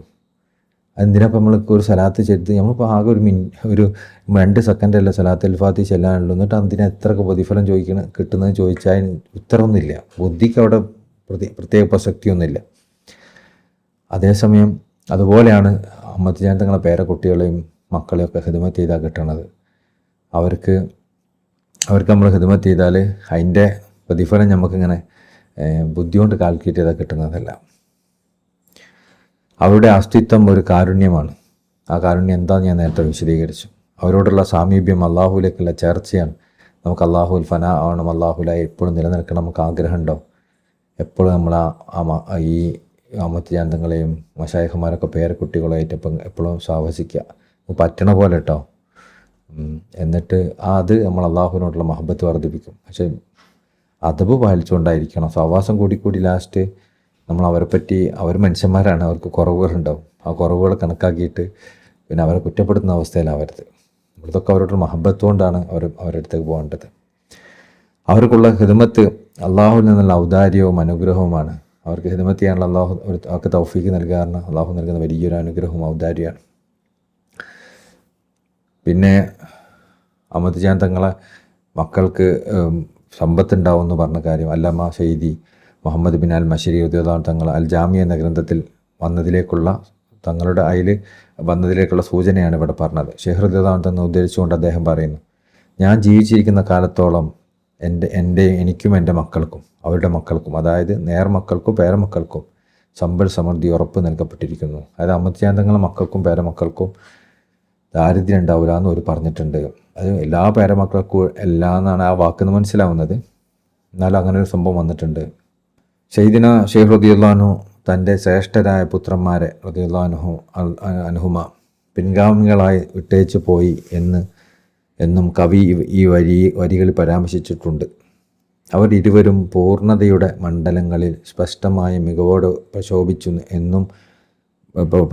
എന്നും അവരുടെ പിതാവിന് ഉണ്ടായിരുന്ന ബർക്കത്തുകളിൽ നിന്നും രഹസ്യങ്ങളിൽ നിന്നും അവർക്ക് സമൃദ്ധമായൊരു പങ്ക് ലഭിച്ചു എന്നും അദ്ദേഹം പറയുന്നുണ്ട്. കൂടാതെ റസൂലുള്ളാഹി സ്വല്ലല്ലാഹു അലൈഹി വസല്ലം തങ്ങൾ ആ മക്കൾക്ക് അള്ളാഹുവിൻ്റെ മാരിഫത്ത് ഉറപ്പ് നൽകിയെന്നും റസൂലുള്ളാഹി സ്വല്ലല്ലാഹു അലൈഹി വസല്ലം തങ്ങൾ അവരെക്കുറിച്ച് പിതാവിനോട് വസിയത്ത് ചെയ്തതിന് ശേഷം അവർക്ക് ധാരാളം നന്മകൾ ഉറപ്പ് നൽകിയെന്നും അവരുടെ പിതാവ് റളിയല്ലാഹു അൻഹു അറിയിച്ചതായും അതിൽ വ്യക്തമാക്കുന്നു. ഇതെല്ലാം സയ്യിദുനാ ഷെയ്ഖ് റളിയല്ലാഹു അൻഹു തൻ്റെ അനുചരന്മാരിലെ ശ്രേഷ്ഠരായ വിശ്വസ്തരുടെ വിവരണങ്ങളിലൂടെ നമ്മളിലേക്ക് എത്തിച്ചേർന്ന കാര്യങ്ങളാണ്. അതായത് സയ്യിദുനാ ഷെയ്ഖ് റളിയല്ലാഹു അൻഹു തങ്ങളുടെ മക്കൾക്ക് ഉള്ള മഹത്വം, അവർക്ക് റസൂലുള്ളാഹി സ്വല്ലല്ലാഹു അലൈഹി വസല്ലം നൽകിയ ഉറപ്പ്, ഈ കാര്യങ്ങളൊക്കെ സയ്യിദുനാ ഷെയ്ഖ് റളിയല്ലാഹു അൻഹു തങ്ങളുടെ ശിഷ്യന്മാരിലൂടെ അറബി ബിൻ സായി തങ്ങൾക്ക് തന്നെ നേരിട്ട് ബോധ്യപ്പെട്ട കാര്യങ്ങളാണ്. മാത്രമല്ല അതിന് ഒരു അഹമ്മദ് തങ്ങൾ തന്നെ വാക്കുകൾ ശരിക്കുള്ള അതിൻ്റെ റിവായത്തുകൾ വന്നിട്ടുണ്ട്. അവർ അദ്ദേഹത്തിൽ നിന്ന് കേട്ടുറപ്പിച്ച് വരുത്തിയതുപോലെ അവരിൽ നിന്ന് നേരിട്ട് കേട്ട നാമം അത് ഉറപ്പ് വരുത്തിയിട്ടുണ്ട്. എന്നാൽ ഷെയ്ഖിൻ്റെ പേരക്കുട്ടികളുടെ ശ്രേഷ്ഠതയെക്കുറിച്ച് അദ്ദേഹം, അതായത് കവി പരാമർശിച്ച കാര്യങ്ങളെ സംബന്ധിച്ചിടത്തോളം നിലവിൽ നമുക്ക് ഓർത്തെടുക്കാൻ കഴിയുന്ന യാതൊരു വിവരവും അക്കാര്യത്തിൽ നമ്മളിലേക്ക് എത്തിയിട്ടില്ല. അപ്പോൾ സയ്യിദുനാ ഷെയ്ഖ് റളിയല്ലാഹു അൻഹു തങ്ങളെ പേരക്കുട്ടികളെ ഹിദ്മത്ത് ചെയ്യുന്ന ആളുകൾക്ക് കിട്ടുന്ന മഹത്വമൊക്കെ ഇതിൽ പറഞ്ഞല്ലോ. അതുപോലെ അഹമ്മദ് തങ്ങളെ പേരക്കുട്ടികൾ പ്രായപൂർത്തി എത്തിച്ചാൽ തന്നെ അവർക്ക് ഉന്നതമായ മക്കാമ് നൽകപ്പെടുമെന്ന് പറഞ്ഞല്ലോ. ഇതിന് അഹമ്മദ് തങ്ങൾ എടുത്തുനിന്ന് നേരിട്ടുള്ള വിവരം നമുക്ക് കിട്ടിയിട്ടില്ല എന്ന് അറബി ബിൻ സായി തങ്ങൾ പറയാം. ഈ കവിതയെ പറഞ്ഞിട്ടുണ്ട്, പക്ഷേ നേരിട്ടുള്ള വിവരം കിട്ടിയിട്ടില്ല. കവി ഈ പറഞ്ഞ കാര്യങ്ങൾ ഷെയ്ഖിൽ നിന്ന് സ്ഥിരപ്പെട്ടതും സ്വീകാര്യവുമായ വിവരണങ്ങളുടെ അടിസ്ഥാനത്തിലല്ലാതെ കൊണ്ടുവന്നിട്ടില്ല എന്നതിൽ യാതൊരു സംശയവുമില്ല. നമുക്കതിൻ്റെ വിവരം കിട്ടിയില്ല എന്നേ ഉള്ളൂ. ഈ കവി കളവ് പറഞ്ഞാന്ന് നമുക്ക് അറിയില്ല, അറബി സാഹിത്യങ്ങൾ പറയുന്നില്ല. പകരം കവി തിജാനി ബിമാബ റളിയല്ലാഹു അൻഹു വലിയ മഹാനല്ലോ, മൂപ്പര് അഹമ്മദ് തങ്ങളുടെ പേരിൽ കളവ് അറിയില്ലല്ലോ. അപ്പോൾ അത് സ്ഥിരപ്പെട്ട കാര്യം തന്നെയായിരിക്കും, പക്ഷെ അതിൻ്റെ എവിടുന്നാണ് എൻ്റെ സ്രോതസ്സും നമുക്ക് മനസ്സിലായിട്ടില്ല. അതുകൊണ്ട് തന്നെ തിരുത്തലുകൾ ആവശ്യമില്ലാത്ത വിധം അത് തന്നെ മതിയായതാണ്. കവി പറഞ്ഞു, ബഹുമാനപ്പെട്ട തിജാനി ബിൻ ബാബ തങ്ങൾ മുനിയത്തുൽ മുരീദിൽ പറഞ്ഞു എന്നത് മതി ഇതിൻ്റെ തെളിവായിട്ട്, വേറൊന്നും പറയണ്ട. ഇനി വിഷയത്തിൽ ഷെയ്ഖിൽ നിന്ന് സ്ഥിരപ്പെട്ട എന്തെങ്കിലും കാര്യം സഹോദരങ്ങളിൽ ആർക്കെങ്കിലും ബോധ്യപ്പെട്ടാൽ അവരെ ഈ എഴുത്തിൻ്റെ ആ സ്ഥാനത്ത് അത് കൂട്ടിച്ചേർക്കണമെന്ന് ഞാൻ അഭ്യർത്ഥിക്കുന്നു. അറബി സായി തങ്ങൾക്ക് അതിൻ്റെ തെളിവ് കിട്ടിയിട്ടില്ല എന്നേ പറഞ്ഞിട്ടുള്ളൂ, ഇത് ശരിയല്ല എന്ന് പറഞ്ഞിട്ടില്ല. ഇവിടെ ഷെയ്ഖിൻ്റെ പേരക്കുട്ടികളെക്കുറിച്ച് കവി പരാമർശിച്ചതിൻ്റെ പരമാവധി കാര്യം അദ്ദേഹത്തിന് സ്ഥിരപ്പെട്ട ചില ശ്രേഷ്ഠ പദവികൾ അള്ളാഹു അവരെയും അദ്ദേഹത്തോടൊപ്പം ചേർക്കുന്നുണ്ട് എന്നതാണ്. അതായത് ഇപ്പോൾ നമുക്ക് തോന്നും അഹമ്മദ് തങ്ങൾക്ക് ഇത്ര മഹത്വമൊക്കെ ഉണ്ടായതും ഒരു വലിയ മഹാനാണ്, വലിയ ആലിമാണ്, പണ്ഡിതനാണ്, അമല് ചെയ്ത ആളാണ്, അള്ളാഹു തിരഞ്ഞെടുത്ത ആളാണ്, അതുകൊണ്ട് മഹത്വം കിട്ടി. അഹമ്മദ് തങ്ങളെ പേരക്കുട്ടികൾക്കൊക്കെ പ്രായപൂർത്തിയാകുമ്പോഴത്തേനും എന്തിനാ മഹത്വം കിട്ടണത് എന്ന് നമുക്ക് ചിലപ്പോൾ നമ്മൾ യുക്തി കൊണ്ട് നമുക്ക് തോന്നിയെന്ന് വരാം. ഇവിടെ കവി പറഞ്ഞാൽ എന്താ, ഷെയ്ഖ് റളിയല്ലാഹു അൻഹു തങ്ങൾക്ക് അള്ളാഹു കൊടുത്ത പദവിയിൽപ്പെട്ടതാണ്. ഓരോ പേരമക്കൾ പ്രായപൂർത്തി എത്തിച്ചാലും അള്ളാഹു പ്രത്യേകമായ പദവിയിലേക്ക് അവർ ഉയർത്തുന്നുള്ളത്. അപ്പോൾ അദ്ദേഹത്തിൻ്റെ പേരക്കുട്ടികൾ അദ്ദേഹത്തിൻ്റേതുപോലെ കർമ്മങ്ങൾ ചെയ്തിട്ടില്ലെങ്കിൽ പോലും അവർക്കത് ലഭിക്കും എന്നാണ് ഇവിടെ പറഞ്ഞത്. ഷെയ്ഖിന് അള്ളാഹു നൽകിയ ഒരു കറാമത്ത് എന്ന നിലയിലാണ് ഇത് സംഭവിക്കുന്നത്. അപ്പോൾ ഇതെന്താ അങ്ങനെ സംഭവിക്കുന്നത്? ഇത് ഷെയ്ഖിന് അള്ളാഹു കൊടുത്തൊരു കറാമത്താണ്. കറാമത്ത് ജീവിതകാലത്തും ജീവിതത്തിന് ശേഷമൊക്കെ ഉണ്ടാവാമല്ലോ. അപ്പോൾ ഷെയ്ഖിൻ്റെ കറാമത്തിൽപ്പെട്ടാണ് ഷെയ്ഖിൻ്റെ പേരക്കുട്ടികളൊക്കെ ഒരു പ്രായപൂർത്തി എത്തിച്ചാൽ അവർക്കൊരു ഉന്നതമായ മക്കാം ഉണ്ടാവും എന്നുള്ളത് ഷെയ്ഖിൻ്റെ കറാമത്തിൽപ്പെട്ടതാണ്. ഇത് അനുവദനീയമാണ് എന്നതിൽ യാതൊരു തർക്കവുമില്ല. ഇനിയിപ്പോൾ ദീനിൽ അങ്ങനെ സംഭവം ഉണ്ടാവുമോ? ഒരു മഹാനൊരു കറാമത്ത് കൊടുക്കുക, അദ്ദേഹത്തിൻ്റെ മക്കളൊക്കെ വലിയ ആൾക്കാരാവും എന്നുള്ളൊരു കറാമത്ത് ഒരു മഹാനല്ല കൊടുക്കുമോ എന്നത് ദീനിൽ അനുവദനീയമായ കാര്യം തന്നെ, അതിൽ തർക്കമൊന്നുമില്ല. ഖുർആനിൽ ഈ ആയത്തിൻ്റെ വ്യാഖ്യാനത്തിൽ മുഫസ്സിറുകൾ ഇക്കാര്യം പറഞ്ഞിട്ടുണ്ട്. ഏതാണ് സൂറത്ത് തൂറിൽ 21-ാമത്തെ ആയത്താണ്. വല്ലദീന ആമനു വത്തബഅതുഹും ദുരിയത്തുഹും ഈമാൻ. ഏതൊരു കൂട്ടർ വിശ്വസിക്കുകയും അവരുടെ സന്താനങ്ങൾ വിശ്വാസത്തിൽ അവരെ പിന്തുടരുകയും ചെയ്തിരിക്കുന്നുവോ, ഇവിടെ പറഞ്ഞില്ല ദുരിയത്തുഹും വത്തബഅഹും ദുരിയത്തുഹും ബിൽ ഈമാൻ, ഈമാനിൽ അവർ വിശ്വസിക്കുകയും ചെയ്തുവോ എന്ന് പറയുന്നുണ്ട് ഈ ആയത്തിൽ. അതിൻ്റെ തഫ്സീറിൽ പറയുന്നുണ്ട്. അതായത് സത്യവിശ്വാസികളുടെ പേരക്കുട്ടികൾ മുതിർന്നവരായാലും ചെറിയവരായാലും പിതാക്കളുടെ പദവികളിൽ നിന്ന് യാതൊന്നും കുറയാതെ തന്നെ അവരെയും പിതാക്കളോടൊപ്പം ആ പദവിയിൽ ചേർക്കപ്പെടുന്നതാണ്. ഇപ്പം വാപ്പ വലിയ മഹാനാണെങ്കിൽ അവരെ മക്കൾ ഇസ്ലാം വിശ്വസിക്കുന്ന മുഅ്മിനീങ്ങളാണെങ്കിൽ അവർ മുതിർന്നവരാവട്ടെ ചെറിയവരാവട്ടെ പിതാവിൻ്റെ ആ സ്ഥാനം കൊണ്ട് അവരെയും ആ സ്ഥാനത്തേക്ക് ഉയർത്തുന്നതാണ്. ഈ വിഷയത്തിൽ വന്നൊരു ഹദീസ് ഇപ്രകാരമാണ്. ഹദീസ് ഇന്നല്ലാഹു യർഫഉ ദുരിയത്തൽ മുഅ്മിൻ ഫീ ദറജതിഹി വഇൻ കാനൂ ദൂനഹു ലിതഖറബിഹിം ഐനഹു. ഒരു മുഅ്മിൻ്റെ പേരക്കുട്ടികൾ അള്ളാഹു ഉയർത്തും ഫീ ദർജത്തിഹി, ആ മനുഷ്യൻ്റെ ദർജയിലേക്ക്. വൈൻ കാന ദൂനഹു, ആ പേരക്കുട്ടി അവരുടെ ആ ദർജയുടെ തായാണെങ്കിൽ ഈ തഖറബിഹി ഐനഹു, എന്തിനാണ്? ആ മനുഷ്യന് കൺകുളിർമയാവാൻ. അപ്പം നമ്മൾ മക്കളോട് ഭയങ്കര സ്നേഹം ഉണ്ടാവില്ല, എന്തായാലും മക്കളോടും പേരമക്കളോടൊക്കെ സ്നേഹം ഉണ്ടാവും. അപ്പം നമുക്ക് അള്ളാഹു നൽകുന്ന ഒരു അനുഗ്രഹമായി തോന്നുക നമ്മൾ മക്കൾക്ക് ഒരു അനുഗ്രഹം നൽകുമ്പോൾ. അപ്പം നമ്മൾ മക്കളെ നന്നാക്കി, അപ്പോൾ നമുക്ക് ഭയങ്കര സന്തോഷം ഉണ്ടാവും. മക്കളെ ഒരു കാരണമില്ലാതെ വെറുതെ നന്നാക്കി മക്കൾക്കാരെങ്കിലും വലിയ എന്തെങ്കിലും പാരിതോഷികങ്ങൾ കൊടുത്ത് നമുക്ക് വലിയ സന്തോഷം ഉണ്ടാവും. ഇത് മഹാന്മാർക്കുണ്ടാവും. മഹാന്മാരെ മക്കളെ പേരക്കുട്ടികളൊക്കെ താഴ്ന്ന അവസ്ഥയിൽ നിൽക്കുന്ന മഹാന്മാർക്ക് ഇഷ്ടം ഉണ്ടാവില്ല. അപ്പോൾ അവർ താഴ്ന്ന അവസ്ഥയിലാണെങ്കിൽ പോലും അവർക്ക് കൺകുളിർമ നൽകാൻ വേണ്ടി അവരുടെ മക്കാമിലേക്ക് ആ താഴ്ന്ന അവസ്ഥയിലുള്ള പേരക്കുട്ടികളെയും ഉയർത്തപ്പെടും എന്നത് മുഅ്മിനീങ്ങൾക്ക് അല്ലാഹു കൊടുക്കുന്ന ദർജയിൽപ്പെട്ടതാണ് എന്ന് റസൂലുള്ളാഹി സ്വല്ലല്ലാഹു അലൈഹി വസല്ലം ഹദീസിൽ പറയുന്നുണ്ട്. കൊടുത്ത കുറച്ച് കുറിപ്പുകൾ നമ്മൾ വായിക്കാം. ഷെയ്ഖ് തിജാനി റളിയല്ലാഹു അൻഹു തങ്ങളുടെ പേരിൽ വ്യാജമായി ആരോപിക്കപ്പെട്ട കാര്യങ്ങളെക്കുറിച്ച് അല്ലാമ സുഖൈറി റളിയല്ലാഹു അൻഹു തൻ്റെ ജിനായത്തുൽ മുൻതസിബുൽ ഗാനി എന്ന കിതാബിൽ പറയുന്നു. നിങ്ങൾ മനസ്സിലാക്കുക, ഷെയ്ഖിൻ്റെ മക്കളോടുള്ള സ്നേഹം എന്നത് വാസ്തവത്തിൽ ഷെയ്ഖിനോടുള്ള സ്നേഹം ഹൃദയത്തിൽ ഉറച്ചതിൽ നിന്നുണ്ടാകുന്നതാണ്. അപ്പം നമുക്ക് ഷെയ്ഖിൻ്റെ മക്കളോട് സ്നേഹം വരിക എപ്പോഴാണ്? ഷെയ്ഖിനോട് സ്നേഹം വന്ന് ഓട്ടോമാറ്റിക്കലായി ഷെയ്ഖിൻ്റെ മക്കളോട് സ്നേഹം ഉണ്ടാവും. ആരോടാണ് നമുക്ക് സ്നേഹം വരുന്നത്? ആ സ്നേഹം അവരെ മക്കളോടും കുടുംബത്തിനോടും ഓട്ടോമാറ്റിക്കലായി ഉണ്ടാക്കും. അത് സ്നേഹത്തിൻ്റെ പ്രത്യേകത. ആ ഷെയ്ഖിനോടുള്ള സ്നേഹമാകട്ടെ റസൂലുള്ളാഹി സ്വല്ലല്ലാഹു അലൈഹി വസല്ലമയോടുള്ള സ്നേഹത്തിൽ നിന്നുമാണ്.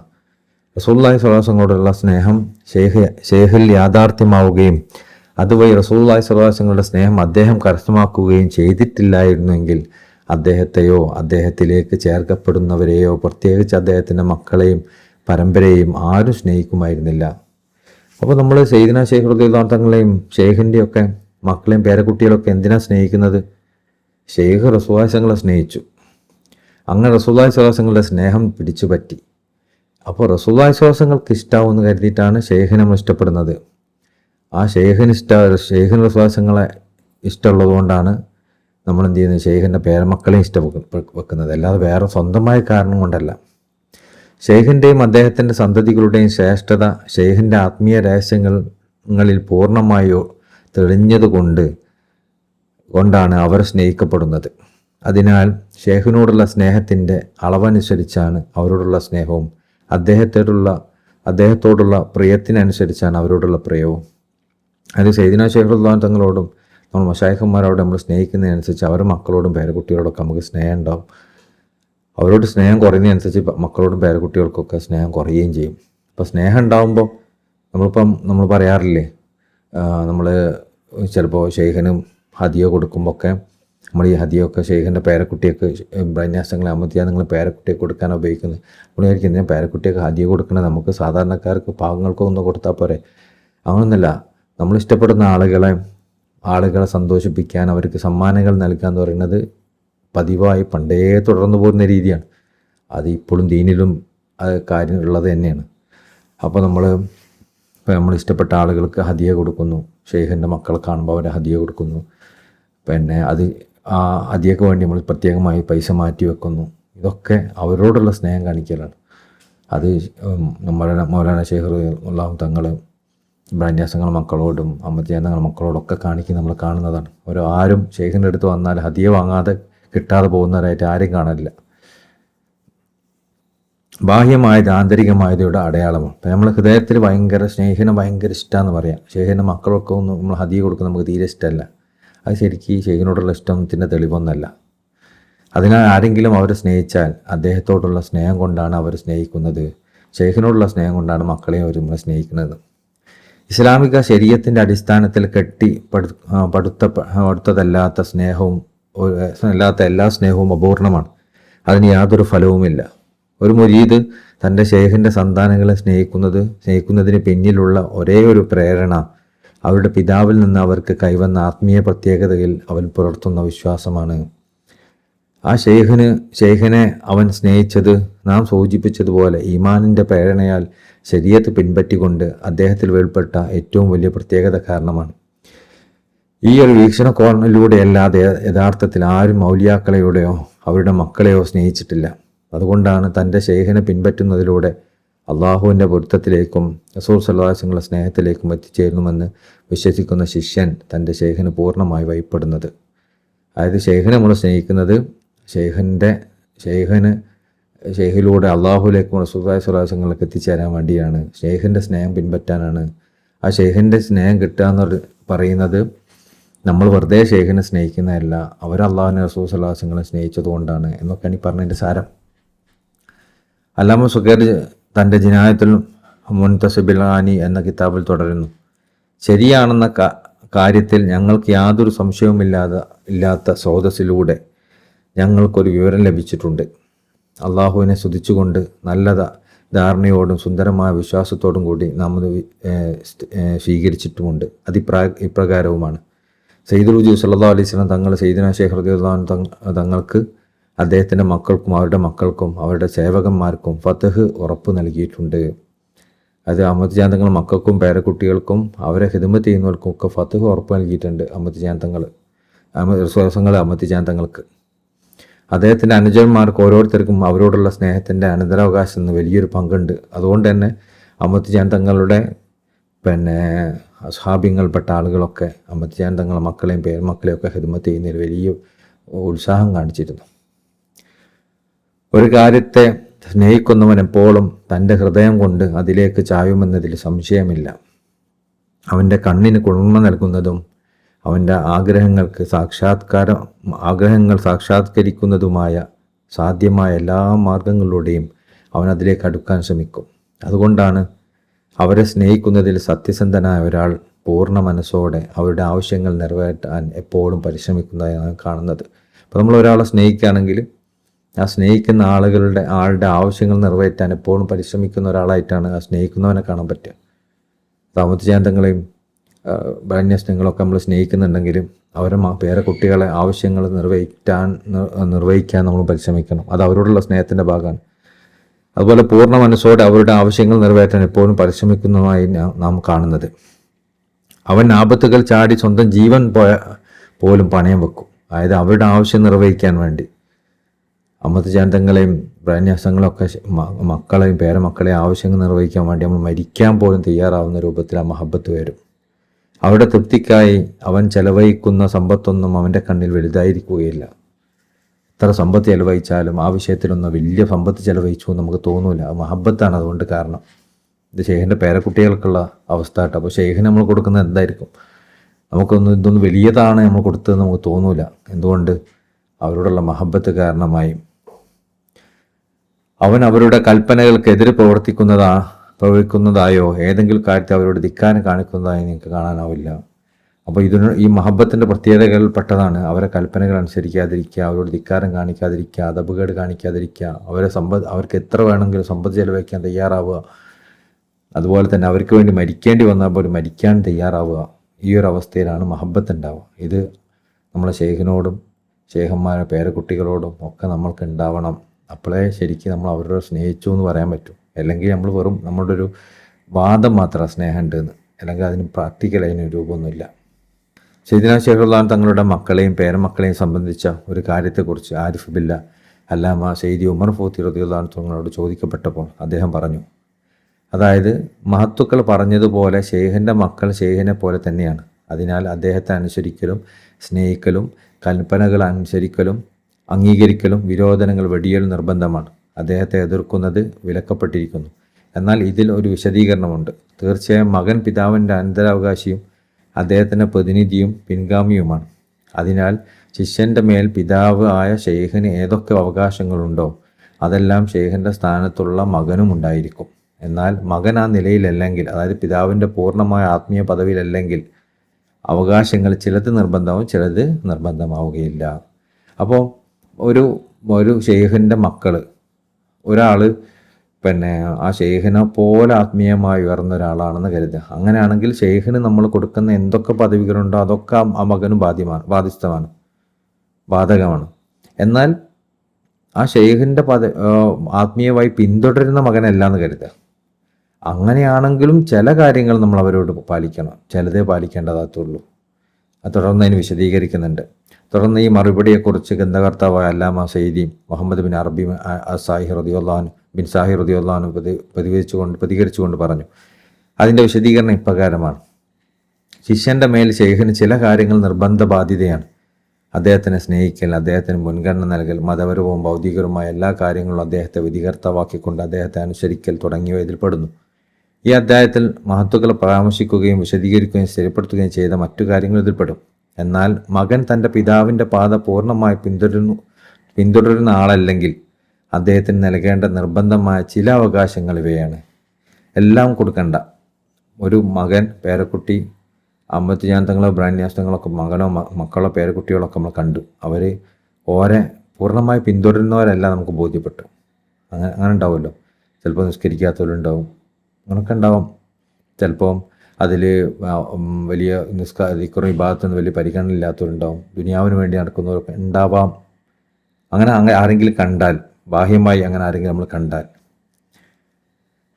നമ്മളെന്ത് ചെയ്യണം? തികഞ്ഞ നിഷ്കളങ്കവുമായ സ്നേഹം അവർക്ക് നൽകണം. അവരെ അനുസരിക്കാനും പോകണ്ട, ദീനീകരമായ വിഷയങ്ങളൊന്നും അനുസരിക്കാൻ പോകണ്ട.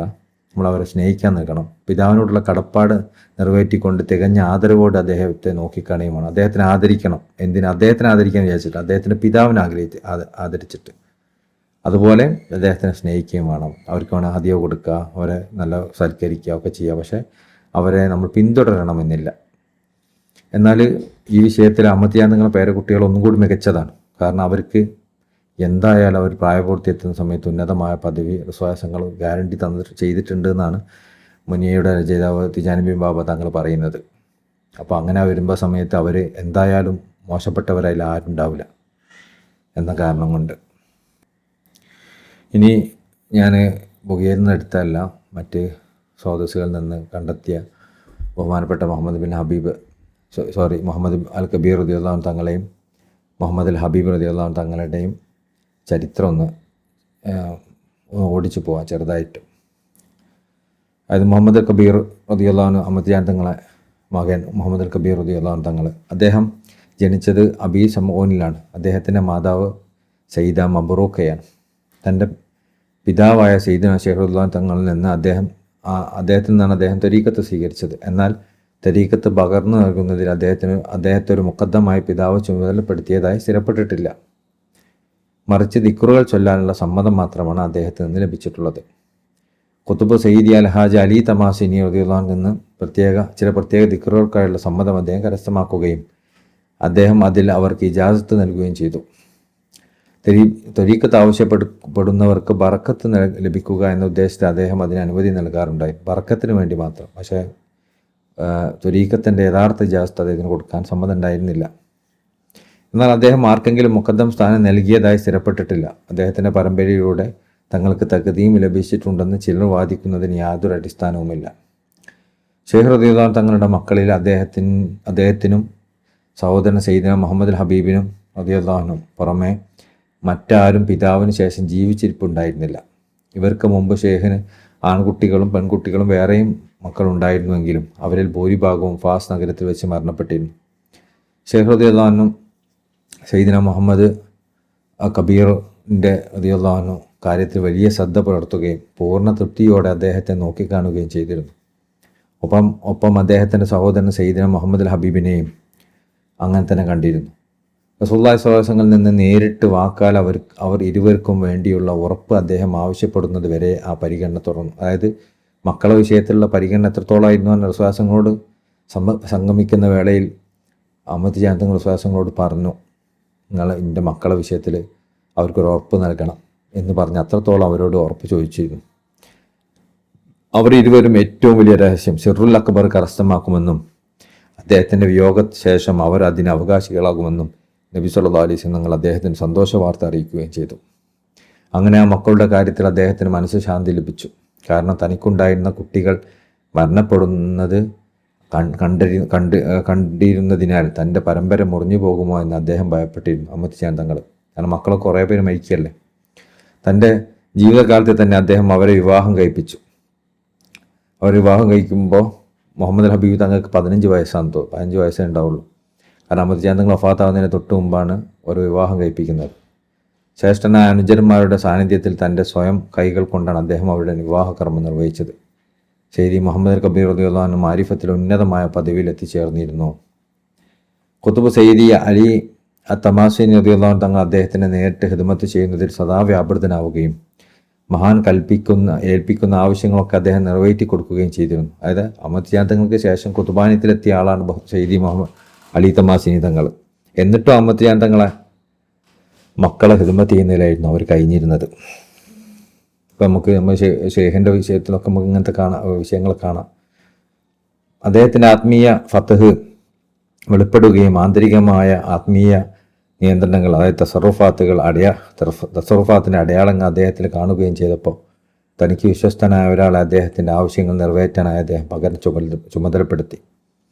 സയ്യിദ് റയ്യാൻ ഉൾപ്പെടെയുള്ള മറ്റ് സ്നേഹിതന്മാരോട് അദ്ദേഹത്തിൻ്റെ കാര്യത്തിൽ അദ്ദേഹം വസിയത്ത് ചെയ്യുകയും ചെയ്തു. തുടർന്ന് തൻ്റെ നാടായ തമാസിനിയിൽ അദ്ദേഹം താമസമാക്കി. അതായത് ഷെയ്ഖ് മുഹമ്മദ് അൽ കബീർ റളിയല്ലാഹു അൻഹു തങ്ങളുടെ ഖിദ്മത്തിലായിട്ടാണ് സയ്യിദി അലി തമാസിനി തങ്ങൾ കഴിഞ്ഞിരുന്നത്. കുറച്ചു കാലത്തിന് ശേഷം അലി തമാസിനി തങ്ങൾ അവിടുന്ന് സ്വന്തം നാട്ടിലേക്ക് മടങ്ങി. അതേസമയം സയ്യിദി മുഹമ്മദ് അൽ കബീർ തൻ്റെ സഹോദരനോടൊപ്പം ഷെയ്ഖിൻ്റെ ഭവനത്തിൽ ഐൻമാദിയിൽ തന്നെ തുടർന്നു. അവരുടെ കുടുംബം വലിയ ആദരവിലായിരുന്നു കഴിഞ്ഞിരുന്നത്. അവരുടെ പരിപൂർണമായ പ്രകാശത്തിൽ നിന്നും പകർത്തുന്നതിനായി പ്രത്യേകക്കാരും സാധാരണക്കാരുമായ ആളുകൾ അവർ ലക്ഷ്യം വെച്ച് വരുമായിരുന്നു. അങ്ങനെ വലിയൊരു വിഭാഗം ജനങ്ങൾ അവർ മുഖേന പ്രയോജനം നേടി. സയ്യിദി മുഹമ്മദ് കബീർ റളിയല്ലാഹു അൻഹു ആ ആളുകളുടെ മുത്തുമാലയിലെ നടുക്കല്ലും അവരുടെ സന്മാർഗത്തിൻ്റെ ദീപവുമായിരുന്നു. ദരിദ്രർ അദ്ദേഹത്തിന് അഭയം പ്രാപിക്കുകയും ധനികർ അദ്ദേഹത്തിൻ്റെ സംരക്ഷണം കണ്ടെത്തുകയും ചെയ്തിരുന്നു. സത്യത്തെ സഹായിക്കുക എന്ന ലക്ഷ്യത്തോടെ ദരിദ്രർക്ക് വേണ്ടി പ്രതിരോധിക്കാൻ അദ്ദേഹം മുന്നിട്ടിറങ്ങി. അൾജീരിയൻ രാജ്യത്തെ ഉമ്മു അസ്കർ നഗരത്തിനടുത്ത് വെച്ചുണ്ടായ അതിഭയാനകമായ പോരാട്ടത്തിൽ അള്ളാഹു അദ്ദേഹത്തെ ഒരു രക്തസാക്ഷിയായി ഷഹീദായി തിരിച്ചു വിളിക്കുന്നത് വരെ ഇത് തുടർന്നു. ആ പോരാട്ടത്തിൽ അദ്ദേഹത്തോടൊപ്പം അദ്ദേഹത്തിൻ്റെ അനുചരന്മാരും സ്നേഹിതന്മാരും 300-ലധികം പേരും ഷഹീദന്മാരായി. റസൂലുള്ളാഹി സ്വല്ലല്ലാഹു അലൈഹി വസല്ലം ജീവിതത്തിലും അഹമ്മദ് ജാൻ തങ്ങളുടെ ജീവിതത്തിലൊക്കെ ഇങ്ങനത്തെ കുറേ കോറിലേഷൻ കാണാം. റസൂലുള്ളാഹി തങ്ങളുടെ പേരക്കുട്ടി ബഹുമാനപ്പെട്ട ഹുസൈൻ റളിയല്ലാഹു അൻഹു തങ്ങൾ, പിന്നെ അവരുടെ കുടുംബക്കാരും കൂട്ടാളികളും എല്ലാവരും കർബലയിൽ വഫാത്തായല്ലോ, ഷഹീദായല്ലോ. മുഹറം 10-നായിരുന്നല്ലോ സംഭവം. അതുപോലെ തന്നെ അഹമ്മദ് ജാൻ തങ്ങളുടെ മകൻ മുഹമ്മദ് അൽ കബീർ റളിയല്ലാഹു അൻഹു തങ്ങളും അദ്ദേഹത്തിൻ്റെ കൂടെയുള്ള ആളുകളും അതുപോലത്തെ സമാനമായൊരു സാഹചര്യത്തിൽ ഷഹീദാവുന്ന സന്ദർഭം ഉണ്ടായിട്ടുണ്ട്. അതാണ് ഇവിടെയും കാണുന്നത്. വിദ്വേഷം വെച്ചു പുലർത്തുന്ന ഒരു വിഭാഗം ആളുകൾ ഈ സംഭവത്തെക്കുറിച്ച് സംസാരിക്കുകയും സയ്യിദി മുഹമ്മദ് അൽ കബീറിൻ്റെ റളിയല്ലാഹു അൻഹു കാര്യത്തിൽ അള്ളാഹുവിൻ്റെ മുന്നിൽ അവർ ചോദ്യം ചെയ്യപ്പെടുന്ന തരത്തിൽ തങ്ങളുടെ നാവ് അയച്ചുവിടുകയും മോശമായി സംസാരിക്കുകയും ചെയ്തു. അൽ കൗൽ ഫിൽ ഹഷം എന്ന ഗ്രന്ഥത്തിൽ രചയിതാവ് അവരിൽപ്പെട്ടവരാണ്. അദ്ദേഹം അധികാരം അവകാശപ്പെടാനും അൾജീരിയയിലെ തുർക്കി ഭരണാധികാരിക്കെതിരെ പുറപ്പെടാനും കലാപം നടത്താനും ആഗ്രഹിച്ചു എന്നാണ് ആ ഗ്രന്ഥത്തിൽ അദ്ദേഹം കുറ്റപ്പെടുത്തിയത്. തുഹ്ഫത്തുൽ ജസായർ എന്ന ഗ്രന്ഥത്തിൻ്റെ രചയിതാവും ഈ സംഭവത്തെക്കുറിച്ച് പരാമർശിച്ചിട്ടുണ്ട്. ആ മഹത്വം അവഹേളിക്കപ്പെടുന്നതിൽ അദ്ദേഹം ഒട്ടും കുറവ് വരുത്തിയിട്ടില്ല. ആ മഹത്വത്തെ അവഹേളിക്കുന്നതിൽ, അതായത് അഹമ്മദ് ജാൻ തങ്ങളെ മകൻ പിന്നെ കലാപം ഉണ്ടാക്കാൻ പോയതാണ് എന്ന് പറഞ്ഞ രീതി ആ കാലത്ത് ചില പണ്ഡിതന്മാരൊക്കെ ചെയ്തിരുന്നു. അത് ആ മഹാനവറുകളുടെ യാഥാർത്ഥ്യവുമായിട്ടൊരു ബന്ധമില്ലാത്തതാണ്.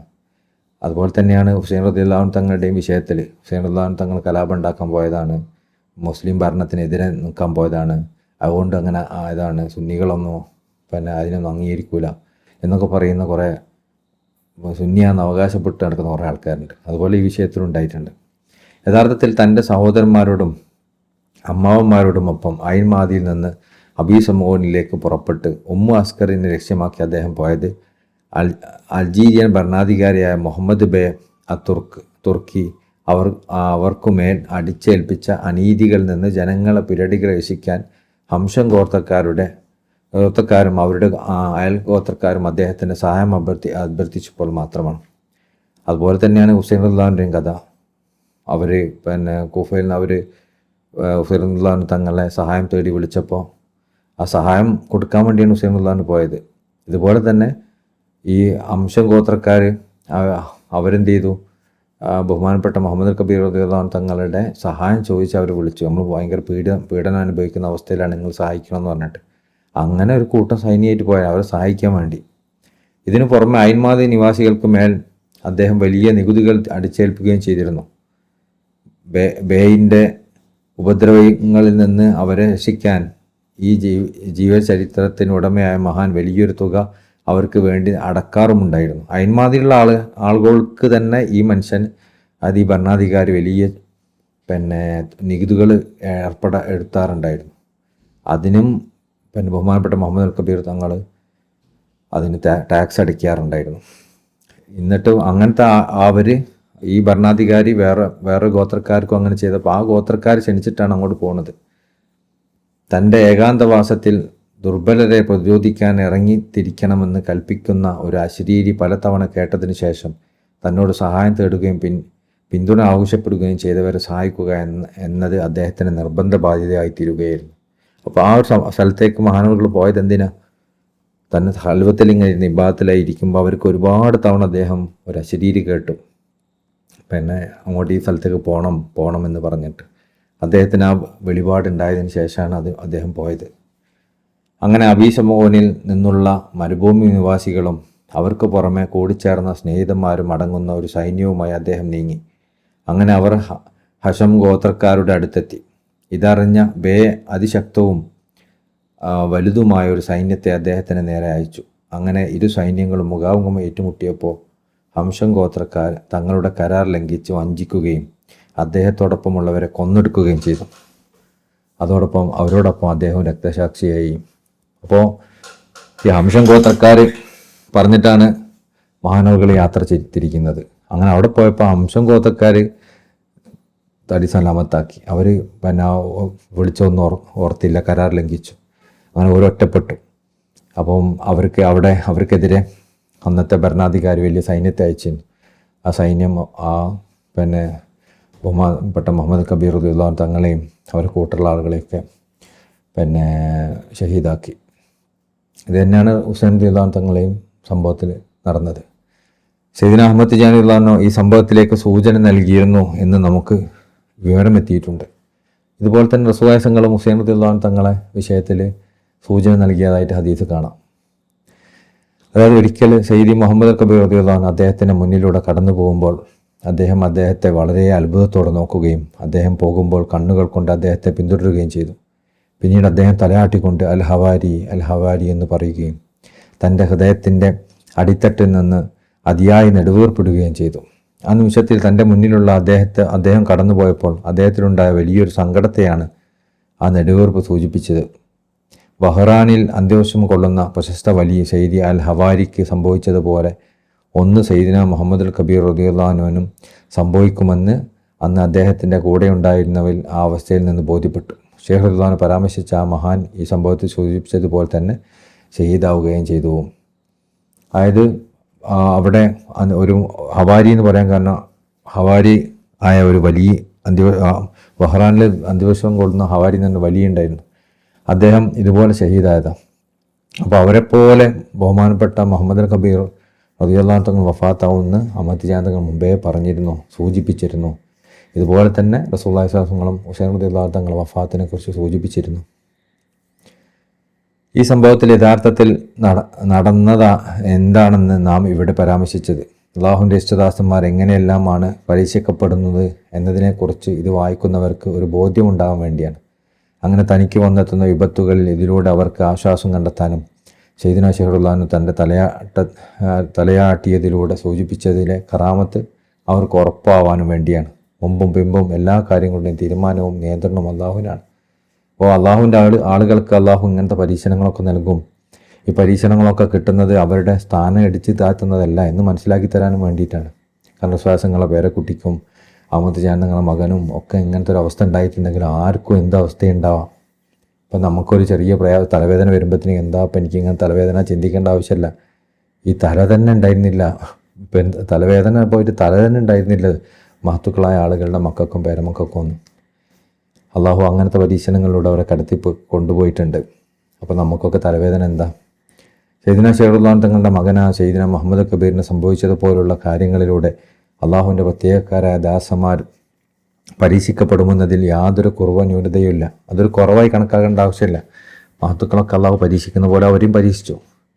സ്വർഗവാസികളായ യുവാക്കളുടെ 2 നേതാക്കളും തങ്ങളുടെ പിതാമഹനായ സയ്യിദുൽ വജൂദ് നബി സല്ലല്ലാഹു അലൈഹി വസല്ലം തങ്ങളുടെ 2 സുഗന്ധ പുഷ്പങ്ങളായ ഹസൻ റളിയല്ലാഹു അൻഹു, ഹുസൈൻ റളിയല്ലാഹു അൻഹു എന്നിവരും ഇതുപോലെ പരീക്ഷിക്കപ്പെട്ടിട്ടുണ്ട്.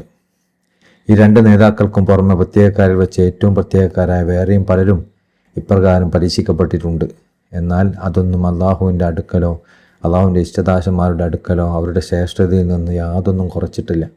യുദ്ധത്തിൽ ഷഹീദാവലോ അവരെ ഒന്നടങ്കം വധിക്കപ്പെടലോ ഒന്നും അവരുടെ സ്ഥാനം കുറയ്ക്കുന്ന കാര്യങ്ങളല്ല. അതുപോലെ തന്നെ അവർക്ക് എന്താ അസുഖം വരലോ പ്രയാസം അനുഭവപ്പെടലോ ദുനിയാവിൽ എന്തെങ്കിലും കാര്യങ്ങൾ അവർക്ക് കുറയലോ അതൊന്നും അവരുടെ സ്ഥാനം ഇടിച്ചു താത്തുന്നതല്ല. ഇതൊക്കെ അള്ളാഹിൻ്റെ ആളുകൾക്ക് അള്ളാഹു കൊടുക്കുന്ന പരീക്ഷണങ്ങളാണ്. പരീക്ഷണങ്ങൾക്ക് അള്ളാഹുവിനോടുള്ള അടുപ്പത്തിൻ്റെ തോതനുസരിച്ച് അള്ളാഹു ആളുകൾക്ക് കൊടുക്കുകയും ചെയ്യും. അപ്പോൾ നമ്മളതിൽ നിന്നൊക്കെ പാഠം ഉൾക്കൊണ്ടേണ്ട. നമ്മുടെ വേദനകളൊക്കെ ഒന്നും ചെറിയ വേദനകളല്ല, ചെറിയ വേദനകളാണ്, ഒന്നുമല്ല. നമുക്ക് കിട്ടിയ പരീക്ഷണങ്ങളൊന്നും പരീക്ഷണങ്ങളല്ല. നമ്മളെ മോനൊരു ചെറിയൊരു മുറിവുണ്ടായാൽ, ഒരു കാലിനൊരു വേദന ഉണ്ടായാൽ നമ്മൾ നിലവിളിക്കുകയാണ്, എന്താ ചെയ്യുക, കുട്ടിക്ക് മാറുന്നില്ലല്ലോ, ആ അസുഖം എത്ര കാലമായി എന്ന് പറഞ്ഞിട്ട്. അപ്പോൾ നമ്മൾ ചിന്തിക്കുന്നത് നമ്മളെ ശൈഖിൻ്റെ മക്കൾ വേദന ഉണ്ടായിരുന്നത് എത്ര പേരാണ് മരിച്ചു പോയെന്ന് നമ്മൾ ചിന്തിക്കുന്നില്ല. അവരെ എത്ര പേരുടെ കുട്ടികളുടെ ജനാസയാണ് സ്വന്തം പിതാവായ ശൈഖ് നിസ്കരിച്ചത് എന്ന് നമ്മൾ ചിന്തിക്കുന്നില്ല. നമ്മളപ്പോൾ നമ്മൾ കുട്ടികളെ ചെറിയ വേദന മാത്രമേ ആലോചിക്കുന്നുള്ളൂ. ഇനി അദ്ദേഹത്തിൻ്റെ പദവിയോട് അതിരുവിട്ട് സ്നേഹമുള്ള ചില സഹോദരന്മാർ പ്രചരിപ്പിച്ചത് സയ്യിദുനാ മുഹമ്മദ് കബീർ റളിയല്ലാഹു അൻഹു ആ സംഭവത്തിൽ രക്തസാക്ഷിയായിട്ടില്ലെന്നും അദ്ദേഹം ഇമാം മഹദിയോടൊപ്പം പുറപ്പെടുന്നത് വരെ ഏതെങ്കിലും ഒരു തുരങ്കത്ത് ജീവനോടെ ഉണ്ടെന്നുമാണ്. ഈ ത്വരീഖത്തിൻ്റെ അതിരുവിടലാണിത്. ചിലർ അങ്ങനെ വിശ്വസിക്കുന്നുണ്ട്.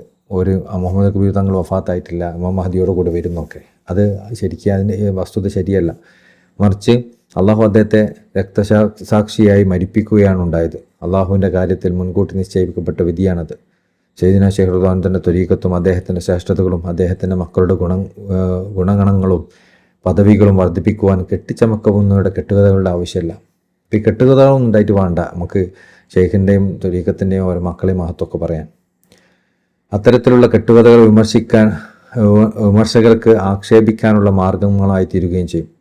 ഈ വാദം അരിമാഹ് എന്ന കിതാബിൻ്റെ രചയിതാവായ ഷെയ്ഖ് ഉമർ ഫൂത്തി റളിയല്ലാഹു കുറിച്ച് ചില സഹോദരങ്ങൾ വാദിക്കുന്നത് സമാനമാണ്. അവിടത്തെയും കാണാതാവുക ഇമാം മഹദിയോടൊപ്പമാണ്, അല്ലെങ്കിൽ അസ്ഹാബുൽ കാഫിനോടൊപ്പം അദ്ദേഹം പുറത്തു വരും എന്ന് അവർ വാദിക്കുന്നു. അതായത് ബഹുമാനപ്പെട്ട ഉമർ ഫൂത്തി റളിയല്ലാഹു തങ്ങളും ഇതുപോലെ യുദ്ധത്തിൽ ഷഹീദായതാണ്. പക്ഷെ അവരുടെ മക്കാം എവിടെയെന്ന് ആർക്കും അറിയില്ല. അതുകൊണ്ട് തന്നെ ആൾക്കാർ വിചാരിക്കുന്ന ഒരു മരണപ്പെട്ടിട്ടില്ല, ഓല് ഇമാം മഹദിൻ്റെ അടുത്ത് കൂടെ വരും എന്നൊക്കെയാണ്. അതും ഒരു അതിരു കടന്ന വാദമാണ്. ഇത്തരം വിശ്വാസങ്ങൾ വെച്ചു പുലർത്തുന്നതും അതിനെ പ്രോത്സാഹിപ്പിക്കുന്നതും ദോഷകരമാണ്. അത് തെറ്റായ വിശ്വാസങ്ങളിലേക്ക് നയിക്കും. കാര്യങ്ങളിൽ ഏറ്റവും ഉത്തമമായത് മധ്യമാർഗമാണ്. ഈ വിശ്വാസം ഷിയാക്കളിലെ ഇമാമിയ വിഭാഗക്കാരുടെ വിശ്വാസത്തോട് സാമ്യമുള്ളതാണ്. 12 ഇമാമുകളിൽ ഒരാളായ അറിവിൽ പൂർണ്ണതയുള്ളവരും നീതിമാനായ ഇമാമുമായ സയ്യിദി മുഹമ്മദ് ബിൻ ഹസൻ അൽ അസ്കറി റളിയല്ലാഹു അൻഹു അവർ മഹദിയാണെന്ന് വാദിക്കുന്നു. ബഹുമാനപ്പെട്ട ഇമാം അസ്കറി റളിയല്ലാഹു അൻഹു മഹദിയാണെന്നാണ് അവർ വാദം. അദ്ദേഹം തന്നെയാണ് കാത്തിരിക്കുന്ന മഹദി എന്ന് അവർ പറയുന്നു. അദ്ദേഹം തൻ്റെ തുരങ്കത്തിൽ മറിഞ്ഞിരിക്കുകയാണെന്നും കാലത്തിൻ്റെ അവസാനം അദ്ദേഹം പുറത്തു വരാനായി അവർ കാത്തിരിക്കുകയാണെന്നുമാണ് അവരുടെ വിശ്വാസം. അവരുടെ വിശ്വാസം അനുസരിച്ച് അദ്ദേഹം ഇപ്പോൾ ജീവിച്ചിരിപ്പുണ്ട്. എന്നാൽ അവരുടെ കാത്തിരിപ്പ് നീണ്ടുപോയിരിക്കുന്നു. ഹൃദയങ്ങളിൽ ആധിപത്യം പുലർത്തുന്ന സ്നേഹത്തിൻ്റെ അതിരു കവിഞ്ഞ പ്രകടനമാണ് ഇതിന് കാരണം. സ്നേഹം കൂടിയിട്ട് നമ്മൾ അവർക്കില്ലാ കഥകൾ ഉണ്ടാക്കി കൊടുക്കുകയാണ്. ശരിക്കും ഇങ്ങനത്തെ കഥ ഒന്നുമില്ല. അവർക്ക് വഫാത്തായിട്ടുണ്ട്. അവരൊന്നും ഇനി ഇമാം മഹദിൻ്റെ കൂടെ വരാൻ കാത്തിരിക്കുന്നല്ല. ബഹുമാനപ്പെട്ട ആരിഫ് ബില്ലാ സയ്യിദി മുഹമ്മദ് അൽ ഹബീബ് ബിൻ സയ്യിദിന ഷെയ്ഖ് അഹമ്മദ് തിജാനി റളിയല്ലാഹു തങ്ങളെ അവരെ കുറിച്ചൊരു വിവരണം. സയ്യിദിന ഷെയ്ഖ് റളിയല്ലാഹു തങ്ങളിൽ നിന്നും നമുക്ക് വിവരം ലഭിച്ചതനുസരിച്ച് റസൂൽ സല്ലല്ലാഹു അലൈഹി വസല്ലം തങ്ങൾ അദ്ദേഹത്തിനും അദ്ദേഹത്തിൻ്റെ സഹോദരനും അള്ളാഹുവിലുള്ള പരിപൂർണമായ മാരിഫത്ത് ഉറപ്പ് നൽകിയിട്ടുണ്ട്. അദ്ദേഹം രഹസ്യങ്ങളുടെ സംഗമസ്ഥാനവും വിസ്മയകരമായ ഖറാമത്തുകളുടെയും പ്രകടമായ തസറുഫാത്തുകളുടെയും ഉറവിടവുമായിരുന്നു. അതേസമയം തൻ്റെയും ഷെയ്ഖിൻ്റെയും രഹസ്യങ്ങൾ മറച്ചു വെക്കുന്നതിൽ അദ്ദേഹം അതീവ ശ്രദ്ധാലുവുമായിരുന്നു. ജനനം.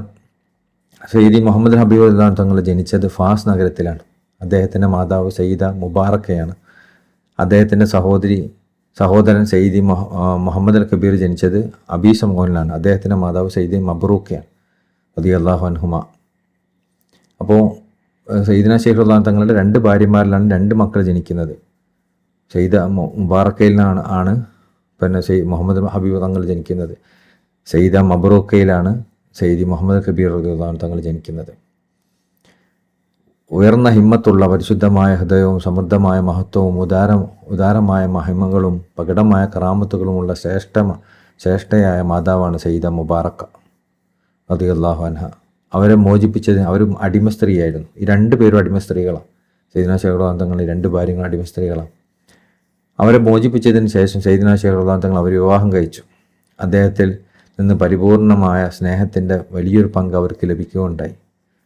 അടിമകളോടും സേവകന്മാരോടും അദ്ദേഹത്തിനുണ്ടായിരുന്ന അതീവമായ ശ്രദ്ധയും പരിഗണനയുമാണ് ഇത് വ്യക്തമാക്കിയിരുന്നത്. തൻ്റെ കൈവശമുള്ളവരോ മറ്റുള്ളവരുടെ കീഴിലുള്ളവരോ ആയ അടിമകളെ വിവാഹം കഴിപ്പിക്കാതെ വിട്ടുനിൽക്കുന്നത് അദ്ദേഹം ഇഷ്ടപ്പെട്ടിരുന്നില്ല. അന്നൊക്കെ ഒരു രീതി ഉണ്ടായിരുന്നു. പിന്നെ യജമാനന്മാർ അവരുടെ കീഴിലുള്ള അടിമ സ്ത്രീകളെ അവർ സ്വയം അവരെ പിന്നെ അങ്ങനെ അടിമ സ്ത്രീകളെ കല്യാണം കഴിക്കാമല്ലോ അളവില്ലാതെ. അത് കല്യാണം കഴിക്കുകയില്ല, എന്നാൽ മറ്റുള്ളവരെ കല്യാണം കഴിപ്പിച്ച് പറഞ്ഞേക്കുകയില്ല. അങ്ങനെ ചെയ്യുന്ന രീതി ഉണ്ടായിരുന്നു.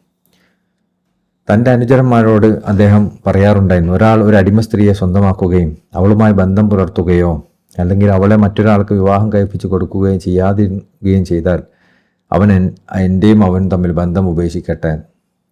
ഒന്നുകിൽ നിങ്ങൾ അടിമ സ്ത്രീനെ വാങ്ങുന്നുണ്ടെങ്കിൽ അവരുമായിട്ടുള്ള ശാരീരികമായ ബന്ധത്തിൽ നിങ്ങൾ ഏർപ്പെടുകയും അവരെ നിങ്ങൾ ഭാര്യനെ പോലെ കൊണ്ടെടുക്കുകയും ചെയ്യുക. അത് നിങ്ങൾ ചെയ്യുന്നില്ലെങ്കിൽ വേറെ കല്യാണത്തിനും അവർ പറഞ്ഞേക്കുകയും ചെയ്യുക. ഇതിന് രണ്ടും നിങ്ങൾ ചെയ്യുന്നില്ലെങ്കിൽ എന്നെയും നിങ്ങളുമായിട്ടുള്ള ബന്ധങ്ങൾ വെക്കണ്ട എന്ന് പറയാം. കാരണം വിവാഹത്തിനുള്ള അവകാശങ്ങളെ അവഗണിക്കുന്നതും അവരെ തായുന്നതും അക്കാലത്ത് ആളുകൾക്കിടയിൽ പതിവായിരുന്നു. അതുകൊണ്ട് തന്നെ അദ്ദേഹം പറയാറുണ്ടായിരുന്നു, മുബാറക്കയും മബ്റൂക്കയുമുള്ള ഭവനമാണ് ദാറുൽ മുബാറക്. സയ്യിദ്ന ഷെയ്ഖ് തങ്ങളുടെ വീടിൻ്റെ പേര്. അപ്പം രണ്ട് അടിമ സ്ത്രീകളാണ്, മുബാറക്കയും മബ്റൂക്കയും. ഈ 2 പേരുള്ള വീടാണ് യഥാർത്ഥത്തിൽ ദാറുൽ മുബാറക്.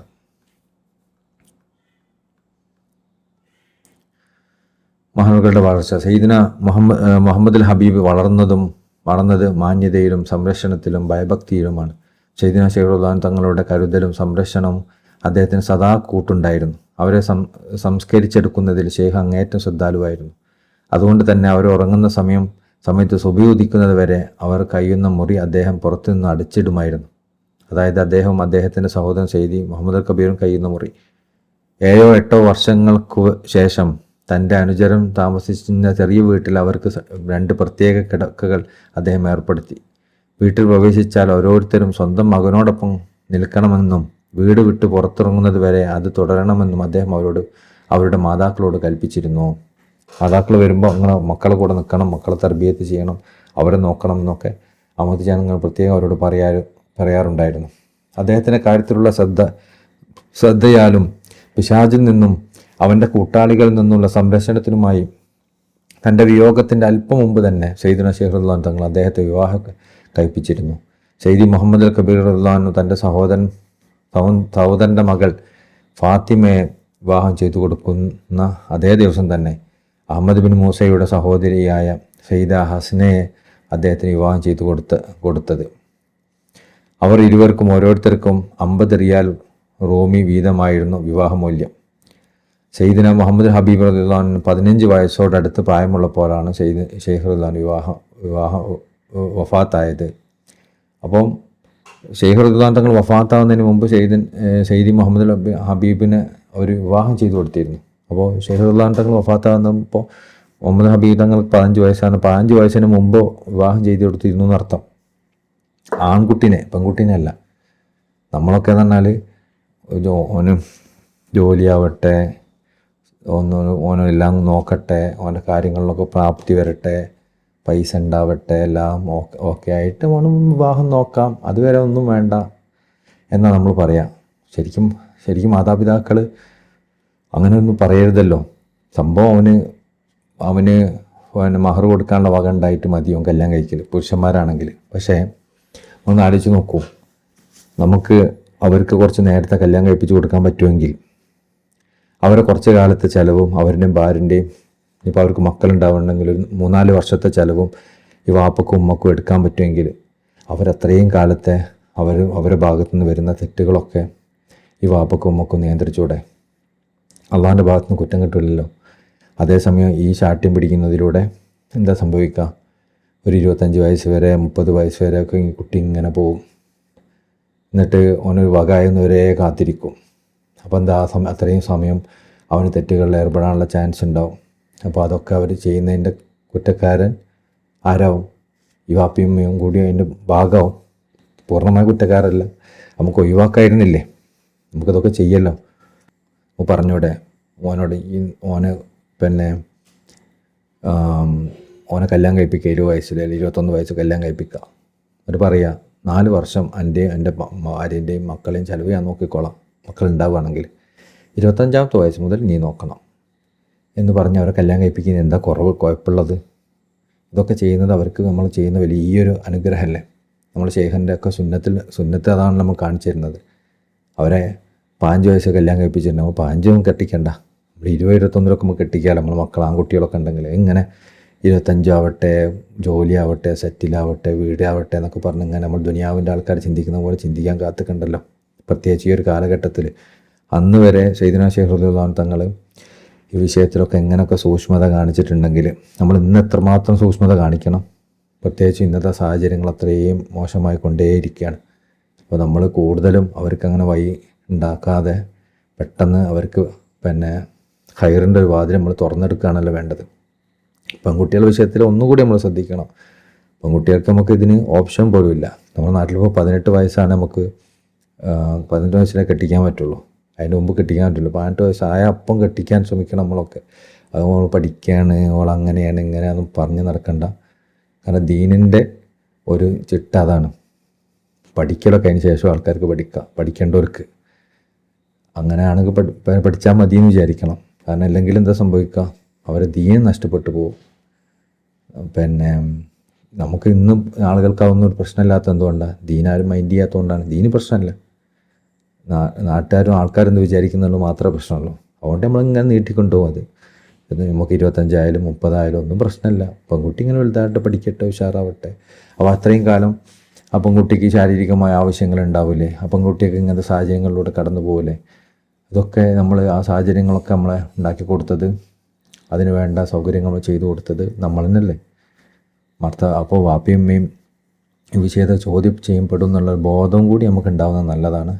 മശായിഖ്മാരെ സുന്നത്തും അതന്നെ നമുക്ക് പഠിപ്പിക്കുന്നത്. നമ്മൾ അധികമൊന്നും കാത്തു നിൽക്കാൻ സമ്മതിക്കരുത്. പ്രത്യേകിച്ചും പെൺകുട്ടികളുടെ വിഷയത്തിൽ. ആൺകുട്ടികളുടെ വിഷയത്തിൽ നമുക്ക് നിർബന്ധമല്ല, പക്ഷെ എന്നാലും നമ്മൾക്ക് ഒരു സൂക്ഷ്മത എന്നോണം അവരൊക്കെ നേരത്തെ കല്യാണം കഴിപ്പിച്ച് കൊടുക്കുകയും അവരുടെ കാര്യങ്ങളൊക്കെ നമ്മൾ ഏറ്റെടുക്കുകയും ചെയ്താൽ അത് അള്ളാഹിൻ്റെ അടുക്കൽ വലിയ പ്രതിഫലം ഉണ്ടാകുന്നൊരു കാര്യമാണ്. സയ്യിദി മുഹമ്മദ് ഹബീബ് റളിയല്ലാഹു അൻഹു തൻ്റെ സഹോദരനോടൊപ്പം ഖുത്ബ് അലി തമാസിൻ റളിയല്ലാഹു അൻഹു തങ്ങളുടെ സാന്നിധ്യത്തിൽ ഫാസിൽ നിന്ന് ഐൻ മാദിയിലേക്ക് യാത്രയായി. തുടർന്ന് ഹിജറ 1265 ട്രിപ്പോളി തീർത്ഥാടക സംഘത്തോടൊപ്പം കരമാർഗം ഹജ്ജ് നിർവഹിച്ചു. ഹജ്ജിന് ശേഷം വീണ്ടും കരമാർഗം മടങ്ങി വരികയും തൻ്റെ പുത്രനായ സയ്യിദി അഹമ്മദ് റളിയല്ലാഹു അൻഹുവിൻ്റെയും മാതാവ് ഹബശി വംശജമായ തൻ്റെ അടിമയായ സഹധർമ്മിണി സഹറായുടെയും കൂടെ കൊണ്ടുവരികയും ചെയ്തു. എന്നാൽ സയ്യിദി അഹമ്മദ് റളിയല്ലാഹു അൻഹു പിതാവിൻ്റെ ജീവിതകാലത്ത് തന്നെ വഫാത്തായി. അദ്ദേഹത്തിൽ നിന്ന് ഉദ്ധരിക്കപ്പെട്ട വചനങ്ങളിൽ ഒന്നിങ്ങനെയാണ്: എൻ്റെ മകൻ അഹമ്മദിൻ്റെ ജനാസയിൽ പങ്കെടുക്കുന്ന ഓരോരുത്തരും സ്വർഗത്തിൽ പ്രവേശിക്കുന്നു. ഷെയ്ഖ് മുഹമ്മദ് ഹബീബ് റളിയല്ലാഹു അൻഹു തങ്ങൾ പറഞ്ഞതാണ്. അതായത് ഓരോ മകൻ അഹമ്മദ് റളിയല്ലാഹു അൻഹു തങ്ങൾ വഫാത്തായപ്പോൾ എൻ്റെ മകൻ്റെ ജനാസയിൽ പങ്കെടുക്കുന്ന ഓരോരുത്തരും സ്വർഗത്തിലായിരിക്കുന്നു. അപ്പോൾ അദ്ദേഹത്തോട് പറയപ്പെട്ടു, അലി അസല്ലാത്തും ഷംഖയും എന്ന ജൂത സ്ത്രീയും ആ ജനാസയിൽ പങ്കെടുത്തു. എന്നാൽ അലി പുകവലി ഉപയോഗിച്ചിരിക്കുന്ന ആളായിരുന്നു. അപ്പോൾ ജനാസയിൽ നിങ്ങൾ ജനാസയിൽ മോൻ്റെ ജനാസയിൽ 2 പേര് പങ്കെടുത്തല്ലോ. അതിലൊരു നന്നായിട്ട് പുകയൊക്കെ വലിക്കുന്ന ഒരാളുണ്ടായിരുന്നു, ഒരു ജൂത സ്ത്രീ ഉണ്ടായിരുന്നു. അപ്പോൾ അവരും സ്വർഗത്തിലാണോ എന്ന് പറഞ്ഞു. അപ്പോൾ അദ്ദേഹം പറഞ്ഞു, അലി അസല്ലാത്തും ഷംഖയും ഉൾപ്പെടെ എല്ലാവരും സ്വർഗത്തിൽ പ്രവേശിക്കുന്നു. പിന്നീട് ആ അലി അസല്ലാത്തിൻ്റെ അവസ്ഥ വളരെ നന്നാവുകയും ആ ദുഷിച്ച സസ്യമായ പുകയില ഉപയോഗിക്കുന്നത് ഉപേക്ഷിച്ച് സത്യസന്ധമായ തൗബ ചെയ്യുകയും ചെയ്തു. സജ്ജനങ്ങളോടുള്ള അദ്ദേഹത്തിൻ്റെ അടുപ്പത്തിലൂടെ ഫത്ഹിൻ്റെ ലക്ഷണങ്ങൾ അദ്ദേഹത്തിൽ പ്രകടമാവുകയും ചെയ്തു. അങ്ങനെ അദ്ദേഹം പുകയില ഉപേക്ഷിച്ചു. പിന്നെ കുറച്ച് കഴിഞ്ഞിട്ട് നല്ല ആളായി ഫത്ഹാവുന്നവരെ അവസ്ഥയിലേക്ക് അദ്ദേഹം ഉയർന്നു. എന്താ? അഹമ്മദ് ഖാൻ തങ്ങളെ പേരക്കുട്ടീൻ്റെ ജനാസയിൽ പങ്കെടുത്തു, വേറൊന്നും ചെയ്തില്ല. ഷംഖ എന്ന സ്ത്രീയെക്കുറിച്ച് സയ്യിദി മുഹമ്മദ് അൽ ഹബീബ് വഫാത്തിന് ശേഷം രോഗാവസ്ഥയിൽ അവൾ തൻ്റെ മക്കളോട് തന്നെ അയൻമാദിയിൽ കൊണ്ടുപോകാൻ ആവശ്യപ്പെട്ടു. അവർ അവളെ അവിടേക്ക് കൊണ്ടുവന്നു. അദ്ദേഹത്തിൻ്റെ മക്ബറക്ക് സമീപത്തെത്തിയപ്പോൾ അവർ പരസ്യമായ ഷഹാദത്ത് കലിമ ചൊല്ലി. അത് കണ്ട മക്കൾ അവളെ വലിച്ചേക്കുകയും മർദ്ദിക്കുകയും ചെയ്തു. അങ്ങനെ അവൾ അവിടെ വെച്ച് വഫാത്തായി. അങ്ങനെ മരിക്കാനുള്ള ലാസ്റ്റ് മൊമെൻറ്റിൽ എന്നെ മുഹമ്മദ് ഹബീബ് തങ്ങളെ മക്കാമിൻ്റെ അടുത്തേക്ക് കൊണ്ടുപോകണമെന്ന് പറഞ്ഞു. അവിടെ കൊണ്ടുപോകുന്ന വഴി ഷഹാദത്ത് ചൊല്ലി അവിടെ തന്നെ മരിച്ചു പോവുകയും ചെയ്തു. ഇവരും ചെയ്ത ആകെ ഒരു കാര്യമുള്ളൂ, അഹമ്മദ് ഖാൻ തങ്ങളെ പേരക്കുട്ടികളെ ജനാസയിൽ പങ്കെടുത്തു. സയ്യിദി മുഹമ്മദ് ഹബീബിനോടൊപ്പം സയ്യിദ്നാ ഷെയ്ഖ് റളിയല്ലാഹു അൻഹു തങ്ങൾ നിരവധി പ്രിയ ശിഷ്യന്മാരും ഹജ്ജിന് പോയിരുന്നു. അദ്ദേഹം ഈജിപ്തിലെത്തുമ്പോൾ അവിടുത്തെ പണ്ഡിതന്മാർ അദ്ദേഹത്തെ സന്ദർശിക്കാൻ വന്നു. എന്നാൽ അദ്ദേഹം അവരൊരാളോട് സംസാരിച്ചില്ല. കാരണം അദ്ദേഹം തൻ്റെ ആത്മീയാവസ്ഥയിലും ദിക്റിലും മുഴുകിയിരുന്നു. കൂടാതെ അറബി വ്യാകരണ നിയമങ്ങളിൽ തനിക്ക് പ്രാവീണ്യമില്ലാത്തതിനാൽ അവരുമായി സംവദിച്ചാൽ അവർക്ക് എന്തെങ്കിലും ദോഷമുണ്ടാകുമോ എന്ന ഭയവും അദ്ദേഹത്തിനുണ്ടായിരുന്നു. കാരണം ഇവർ അറബിയിൽ അത്യം പ്രാവീണ്യമില്ലാത്തതുകൊണ്ട് അറബി സംസാരിക്കുമ്പോൾ എന്തെങ്കിലും കുറവ് വന്നിട്ട് അവർ മൂപ്പരെ കളിയാക്കുന്ന അവസ്ഥ വന്നാൽ ആ കളിയാക്കുന്നത് കൊണ്ട് ഓർക്കെന്തും കുഴപ്പം വരുമെന്ന് വിചാരിച്ച് മുണ്ടാതിരിക്കുകയായിരുന്നു ഷെയ്ഖ് അവറുകൾ ചെയ്തത്. പിന്നീട് അയിനുമാദിയിലേക്ക് മടങ്ങിയതിനു ശേഷം അദ്ദേഹം അറബി വ്യാകരണവും മറ്റും ഇസ്ലാമിക വിജ്ഞാനശാഖകളും ഗൗരവത്തോടെ അഭ്യസിക്കാൻ തുടങ്ങി. അതുപോലെ തന്നെയാണ് ഷെയ്ഖ് റളിയല്ലാഹു അൻഹു തങ്ങളുടെ സന്തതികളും വിജ്ഞാന പഠനത്തിലും അതിൻ്റെ സമ്പാദനത്തിലും ശ്രദ്ധ ചെലുത്തേണ്ടത്. അങ്ങനെ ചെയ്താൽ വംശപരമായ മഹത്വത്തോടൊപ്പം മതപരമായ മഹത്വവും അവർക്ക് കൈവരും. കാരണം മനുഷ്യൻ ഏർപ്പെടുന്ന കാര്യങ്ങളിൽ ഏറ്റവും ശ്രേഷ്ഠമായത് വിജ്ഞാനമാണ്. അവർക്ക് ഈമാനും ഇഹ്സാനും എന്ന ആത്മീയ പദവികളിൽ അത്യുന്നത സ്ഥാനം ഉണ്ടായിരിക്കുമെങ്കിലും വിജ്ഞാനം അതിനോട് ചേരുമ്പോൾ ജനങ്ങൾക്ക് അവരിൽ നിന്ന് ബാഹ്യമായും ആന്തരികമായും കൂടുതൽ പ്രയോജനം ലഭിക്കും. കാരണം സാധാരണയായ മനുഷ്യരുടെ മനസ്സ് വിജ്ഞാനത്തിൽ ഒരു പങ്കുള്ളവരിലേക്ക് കൂടുതൽ ആകർഷിക്കപ്പെടുന്നതാണ്. ഹജ്ജ് നിർവഹിച്ച് മടങ്ങി വരുന്ന വഴിയിൽ സയ്യിദി മുഹമ്മദ് ഹബീബ് റളിയല്ലാഹു അൻഹു അറസ്റ്റ് ചെയ്യുന്നതിനായി അൾജീരിയയുടെ ഭരണാധികാരി തൂനിസിലെ ഭരണാധികാരിക്ക് ഒരു കത്തയച്ചു. എന്നാൽ അദ്ദേഹം തൂനിസിലെത്തിയപ്പോൾ അവിടുത്തെ ഭരണാധികാരി അദ്ദേഹത്തെ രഹസ്യമായി വിവരമറിയിക്കുകയും അയൻമാദിയിലേക്ക് ഉള്ള മരുഭൂമി പാതയിലൂടെ യാത്ര ചെയ്യരുതെന്നും അൾജീരിയക്കാരെ സൂക്ഷിക്കണമെന്നും മുന്നറിയിപ്പ് നൽകുകയും ചെയ്തു.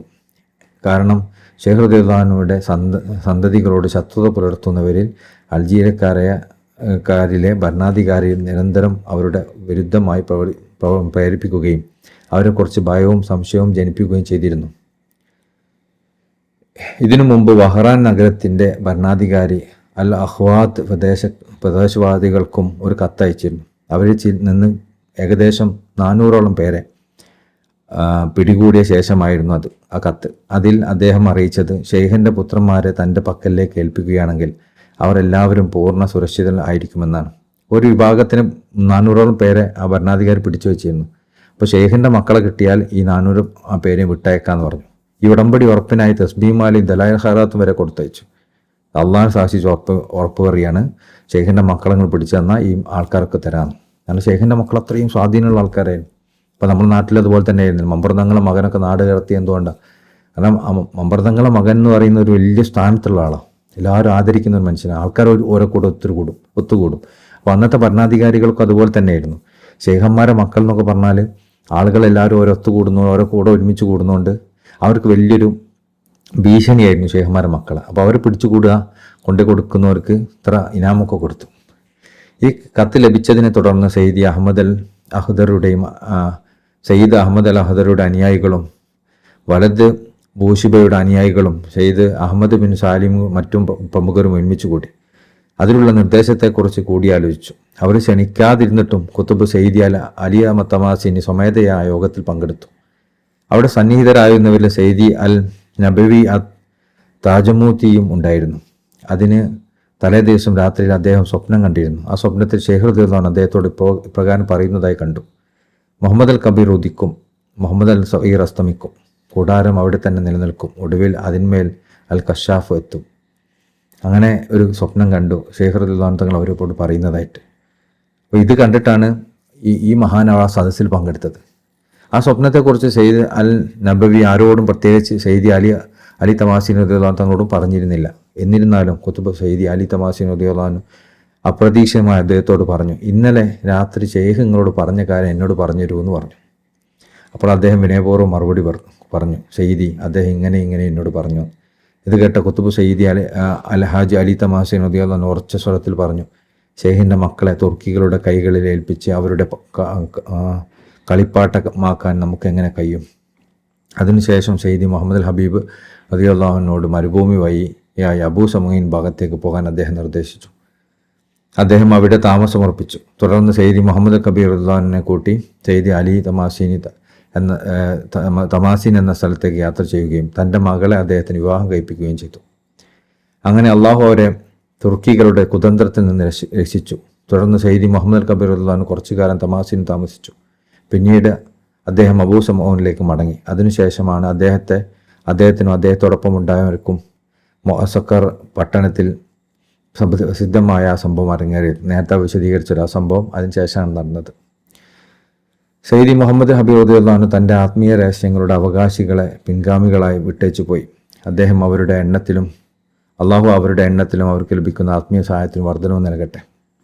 അദ്ദേഹം ഉന്നത കുടുംബങ്ങളിൽപ്പെട്ട നിരവധി സ്ത്രീകളെ വിവാഹം കഴിക്കുകയും അവർക്ക് ഒരുപാട് വിവാഹം കഴിച്ചിരുന്നു. ഒരുപാട് അടിമ സ്ത്രീകളുണ്ടായിരുന്നു ഷെയ്ഖ് റളിയല്ലാഹുവിനും അവരുടെ മക്കൾക്കൊക്കെ.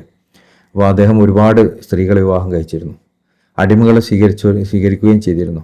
അവരിൽ സയ്യിദ് മുഹമ്മദ് അൽ ബഷീർ റളിയല്ലാഹുവിൻ്റെ മാതാവ് സയ്യിദ ഫരീഹ ആയിരുന്നു. എന്നാൽ അദ്ദേഹത്തിൻ്റെ പുത്രനായ സയ്യിദ് അഹമ്മദ് അൽ അമ്മാർ റളിയല്ലാഹുവിൻ്റെ ഫോട്ടോ ആണ്, സയ്യിദ്ന ഷെയ്ഖ് റളിയല്ലാഹു തങ്ങളുടെ ഫോട്ടോ ആണെന്ന് പറഞ്ഞിട്ട് പ്രചരിപ്പിക്കുന്നൊരു ഫോട്ടോ. അത് ബഹുമാനപ്പെട്ട മുഹമ്മദ് അൽ ഹബീബ് തങ്ങളുടെ മകൻ സയ്യിദ് അഹമ്മദ് അൽ അമ്മാറാണ്. ഇവരുടെ വല്യുപ്പയാണ് അഹമ്മദ് ജാൻ തങ്ങൾക്ക് ഇവരോട് സാദൃശ്യമുണ്ടായിരുന്നു എന്നാണ്. ഈ സയ്യിദ് അഹമ്മദ് അമ്മാർ ആഫിയ എന്ന പേരിലുള്ള അടിമ സ്ത്രീയിൽ നിന്ന് ജനിച്ചതാണ്.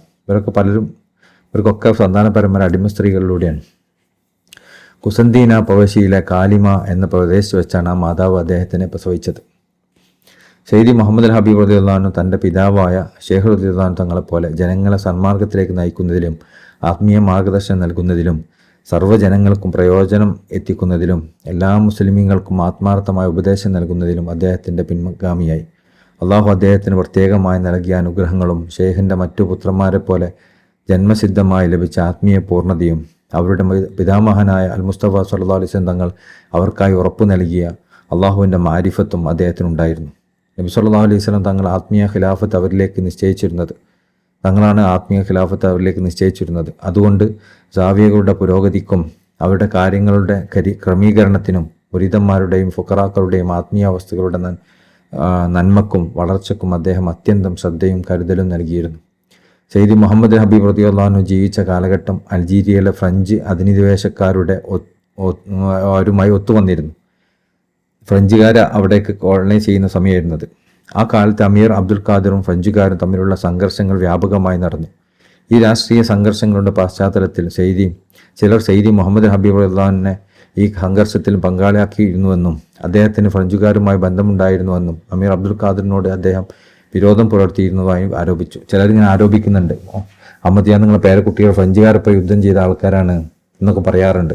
ബഹുമാനപ്പെട്ട അബ്ദുൽ ഖാദർ ജിസാരി റളിയല്ലാഹു തങ്ങൾക്കൊക്കെ എതിരെ നിന്ന് ഫ്രഞ്ചുകാരുടെ കൂടെ യുദ്ധം ചെയ്ത ആളാണ് അഹമ്മദിയ നിങ്ങളെ പേരക്കുട്ടി എന്നൊക്കെ ആൾക്കാർ വെറുതെ പറയാറുണ്ട്. അതും ശരിയല്ല. എങ്കിലും ചരിത്രപരമായ വസ്തുതകൾ ഈ വാദത്തെ നിഷേധിക്കുന്നു. വിശിഷ്യ തിജാനികൾ അമീറിനോടൊപ്പം ജിഹാദിൽ പങ്കെടുക്കുന്നതിൽ നിന്ന് തങ്ങളുടെ സമ്പത്ത് കൊണ്ടോ ശരീരം കൊണ്ടോ വിട്ടുന്നതായി ഒരു ചരിത്രകാരൻ രേഖപ്പെടുത്തിയിട്ടില്ല എന്നത് ശ്രദ്ധേയമാണ്. അമീർ അബ്ദുൽ ഖാദറിൻ്റെ പുത്രൻ സെയ്ദി മുഹമ്മദ് ആ സംഭവങ്ങൾ രേഖപ്പെടുത്തുകയും തുഫത്തുൽ ജസായിർ എന്ന ഗ്രന്ഥത്തിൽ ഭിന്നതകളെക്കുറിച്ച് വിശദീകരിക്കുകയും ചെയ്തിട്ടുണ്ട്. അദ്ദേഹം തൻ്റെ പിതാവുമായി ഈ വിഷയത്തിൽ ആശയവിനിമയം നടത്തിയിരുന്നു എന്ന് പറഞ്ഞിട്ടുണ്ട്. എന്നാൽ സെയ്ദി മുഹമ്മദ് ഹബീബിന് ഈ സംഭവങ്ങളുമായി യാതൊരു ബന്ധവുമുള്ളതായി അദ്ദേഹം ഒരിടത്തും പരാമർശിച്ചിട്ടില്ല. അദ്ദേഹത്തിന് പരിചയപ്പെടുത്തുന്ന ഭാഗത്ത് ഇങ്ങനെ കുറിക്കുന്നു: തിജാനി വംശജർ മൊറോക്കോയിലെ ഉന്നത കുടുംബങ്ങളിൽ നിന്നുള്ളവരാണ്. അദ്ദേഹത്തിൻ്റെ പിതാവിനെക്കുറിച്ച് പറയുന്നിടത്ത് അദ്ദേഹം കുറിച്ചു: അദ്ദേഹം പണ്ഡിതനും സൂഫി വര്യനും നന്മ കൊണ്ട് പ്രസിദ്ധനുമായിരുന്നു. ആളുകൾ ബർക്കത്ത് തേടി അദ്ദേഹത്തിനെ സമീപിക്കാറുണ്ടായിരുന്നു. ഇനി സയ്യിദന മുഹമ്മദ് ഹബീബ് തങ്ങളുടെ വഫാത്താണ്. അദ്ദേഹത്തിൻ്റെ വഫാത്ത് മുന്നോടിയായി നടന്ന സംഭവത്തെക്കുറിച്ച് അദ്ദേഹത്തിൻ്റെ മിത്രവും പ്രിയ സുഹൃത്തുമായ സെയ്ദി അഹമ്മദ് അൽ അബ്ദുല്ലാഹി റളിയല്ലാഹു അൻഹു തങ്ങൾ ഇപ്രകാരം വിവരിക്കുന്നു: ശത്രുപക്ഷം സെയ്ദി മുഹമ്മദ് ഹബീബ് റളിയല്ലാഹു അൻഹു കത്തയച്ചു. അതിൻ്റെ ഉള്ളടക്കം ഇപ്രകാരമാണ്: ഞങ്ങൾ താങ്കളോട് അൾജീരിയയിലേക്ക് വരണമെന്ന് അഭ്യർത്ഥിക്കുന്നു. താങ്കളുടെ ബർക്കത്തെടുക്കുക എന്നത് മാത്രമാണ് ഞങ്ങളുടെ ആഗ്രഹം. അപ്പോൾ അദ്ദേഹം തുടർന്ന് പറഞ്ഞു: ആ കത്ത് അദ്ദേഹത്തിൻ്റെ കയ്യിലെത്തിയ ഉടൻ അദ്ദേഹം തൻ്റെ തോട്ടത്തിലേക്ക് പ്രവേശിച്ചു. എന്നോടും കൂടെ അകത്തേക്ക് വരാൻ ആവശ്യപ്പെട്ടു. പിന്നീട് തൻ്റെ സേവകരിൽ ഒരാളോട് ഇങ്ങനെ പറഞ്ഞു: വാതിലടക്കുക, ഞങ്ങളുടെ അടുത്തേക്ക് ആരെയും പ്രവേശിപ്പിക്കരുത്. ഞങ്ങൾ ഇരുവരും സമാധാനമായി ഇരുന്നതിന് ശേഷം അദ്ദേഹം എന്നോട് പറഞ്ഞു: ഇങ്ങനെയും സംഭവിച്ചിരിക്കുന്നു. അവരുടെ യഥാർത്ഥ ഉദ്ദേശം എനിക്ക് മനസ്സിലായിട്ടുണ്ട്. ഇപ്പോൾ നിങ്ങൾ അവരുടെ അടുത്തേക്ക് പോവുകയും അവരോട് പറയുകയും ചെയ്യുക: ഞാൻ ഒരിക്കലും അവരുടെ അടുത്തേക്ക് വരില്ല. ഈ നാട്ടിൽ എനിക്ക് ബുദ്ധിമുട്ട് നേരിട്ടാലും അള്ളാഹുവിൻ്റെ ഭൂമി വിശാലാണ്, നിങ്ങളുടെ അടുത്തേക്ക് വരേണ്ട ആവശ്യമില്ല എനിക്ക് എന്ന് പറയാൻ പറഞ്ഞേക്കുമെന്ന് പറഞ്ഞു. അവർ വഞ്ചിക്കാണ്, നിങ്ങളെ ബർക്കത്തെടുക്കാൻ എന്ന് പറഞ്ഞിട്ട് വെറുതെ കൂട്ടിക്കൊണ്ടുപോവാണ്. ശരിക്കും ബർക്കത്തെടുക്കാനല്ല, ബുദ്ധിമുട്ടിക്കാനാണ് എന്ന് ഷെയ്ഖ് അവർക്ക് മനസ്സിലായി. അവർ പറഞ്ഞു: ഞാൻ ഭൂമി വേറെവിടെയൊക്കെ പോകേണ്ടി വന്നാൽ നിങ്ങളുടെ അടുത്തേക്ക് വരില്ല എന്ന് പറയാൻ പറയുമെന്ന് പറഞ്ഞു. സയ്യിദി അഹമ്മദ് അബ്ദുല്ലാഹി റളിയല്ലാഹു അൻഹു തങ്ങൾ തുടർന്ന് പറയുന്നു: അതിനുശേഷം ഞങ്ങൾ അന്ന് വേർപിരിഞ്ഞു. സാധാരണയായി എല്ലാ രാത്രിയും ഞങ്ങൾ അദ്ദേഹത്തോടൊപ്പം അത്താഴം കഴിക്കാറുണ്ടായിരുന്നു. എന്നാൽ അന്നേ ദിവസം മാത്രം എനിക്ക് അതിന് കഴിഞ്ഞില്ല. അദ്ദേഹത്തെക്കുറിച്ചുള്ള അത്യന്തവും ഭയവും ആശങ്കയും എൻ്റെ ഹൃദയത്തിൽ നിറഞ്ഞു നിന്നതിനാൽ എനിക്ക് സ്വയം നിയന്ത്രിക്കാനായില്ല. ആ സംഭവം എന്നെ അത്യന്തം ആശയക്കുഴപ്പത്തിലാക്കുകയും ചെയ്തു. അടുത്ത ദിവസം അദ്ദേഹം എന്നെ വിളിച്ചയച്ചു. ഞാൻ അവിടെ എത്തിയപ്പോൾ ചില സേവകർ എന്നോട് പറഞ്ഞു: ഇന്നലെ രാത്രി അത്താഴത്തിന് എന്തുകൊണ്ടാണ് താങ്കൾ വരാതിരുന്നത്? സയ്യിദന റളിയല്ലാഹു അൻഹു തങ്ങളുടെ പുത്രൻ ഇന്നുവരെ ഒന്നും ഭക്ഷണം കഴിച്ചിട്ടില്ല. അതിൻ്റെ കാരണവും ആർക്കും അറിയുന്നില്ല. നിങ്ങൾ വരാഞ്ഞിട്ടല്ലേ ഒരു ഭക്ഷണം കഴിക്കാതിരുന്നെന്ന് പറഞ്ഞു. ഞാൻ അദ്ദേഹത്തെ കണ്ടുമുട്ടിയോട് അദ്ദേഹം പറഞ്ഞു: ഒരു നസ്രാനിയുടെയും മുഖമോ അവരിൽ നിന്നുള്ള ഒരു മറുപടിയോ കാണാൻ എനിക്ക് ഇടവരുത്തരുതേ എന്ന് ഞാൻ അള്ളാഹുവിനോട് പ്രാർത്ഥിക്കുന്നു. നസ്രാനിയുടെ മുഖം എന്ന് പറഞ്ഞാൽ ഫ്രഞ്ചുകാരാണ് അവിടെ അൾജീരിയയിൽ അധിനിവേശം ചെയ്യുന്നത്. അപ്പോൾ അവരെ കണ്ടിട്ട് എനിക്ക് മരിക്കണ്ട, അവരുടെ മുഖം എന്നെ കാണിക്കരുതേ എന്ന് ഞാൻ പ്രാർത്ഥിക്കുകയാണ്. മൊത്തം നസ്രാനികളല്ല ഉദ്ദേശിക്കുന്നത്, ഫ്രഞ്ചുകാരാണ്. ഈ വാക്കുകൾ പറഞ്ഞ് 4 ദിവസം പോലും പിന്നിട്ടില്ല അള്ളാഹു അദ്ദേഹത്തെ തൻ്റെ സന്നിധിയിലേക്ക് വിളിച്ചെടുത്തു. ഹിജറ 1269 ഐൻ മാദിയിൽ വെച്ചാണ് അദ്ദേഹം വഫാത്തായത്. അദ്ദേഹത്തിൻ്റെ വഫാത്തിന് അല്ലാമ അബുൽ അബ്ബാസ് അൽ ബന്നാനി റളിയല്ലാഹു അൻഹു സന്നിധനായിരുന്നു. അള്ളാഹു എല്ലാവർക്കും കാരുണ്യം വർഷിക്കട്ടെ. ജസാക്കല്ലാഹു ഖൈർ.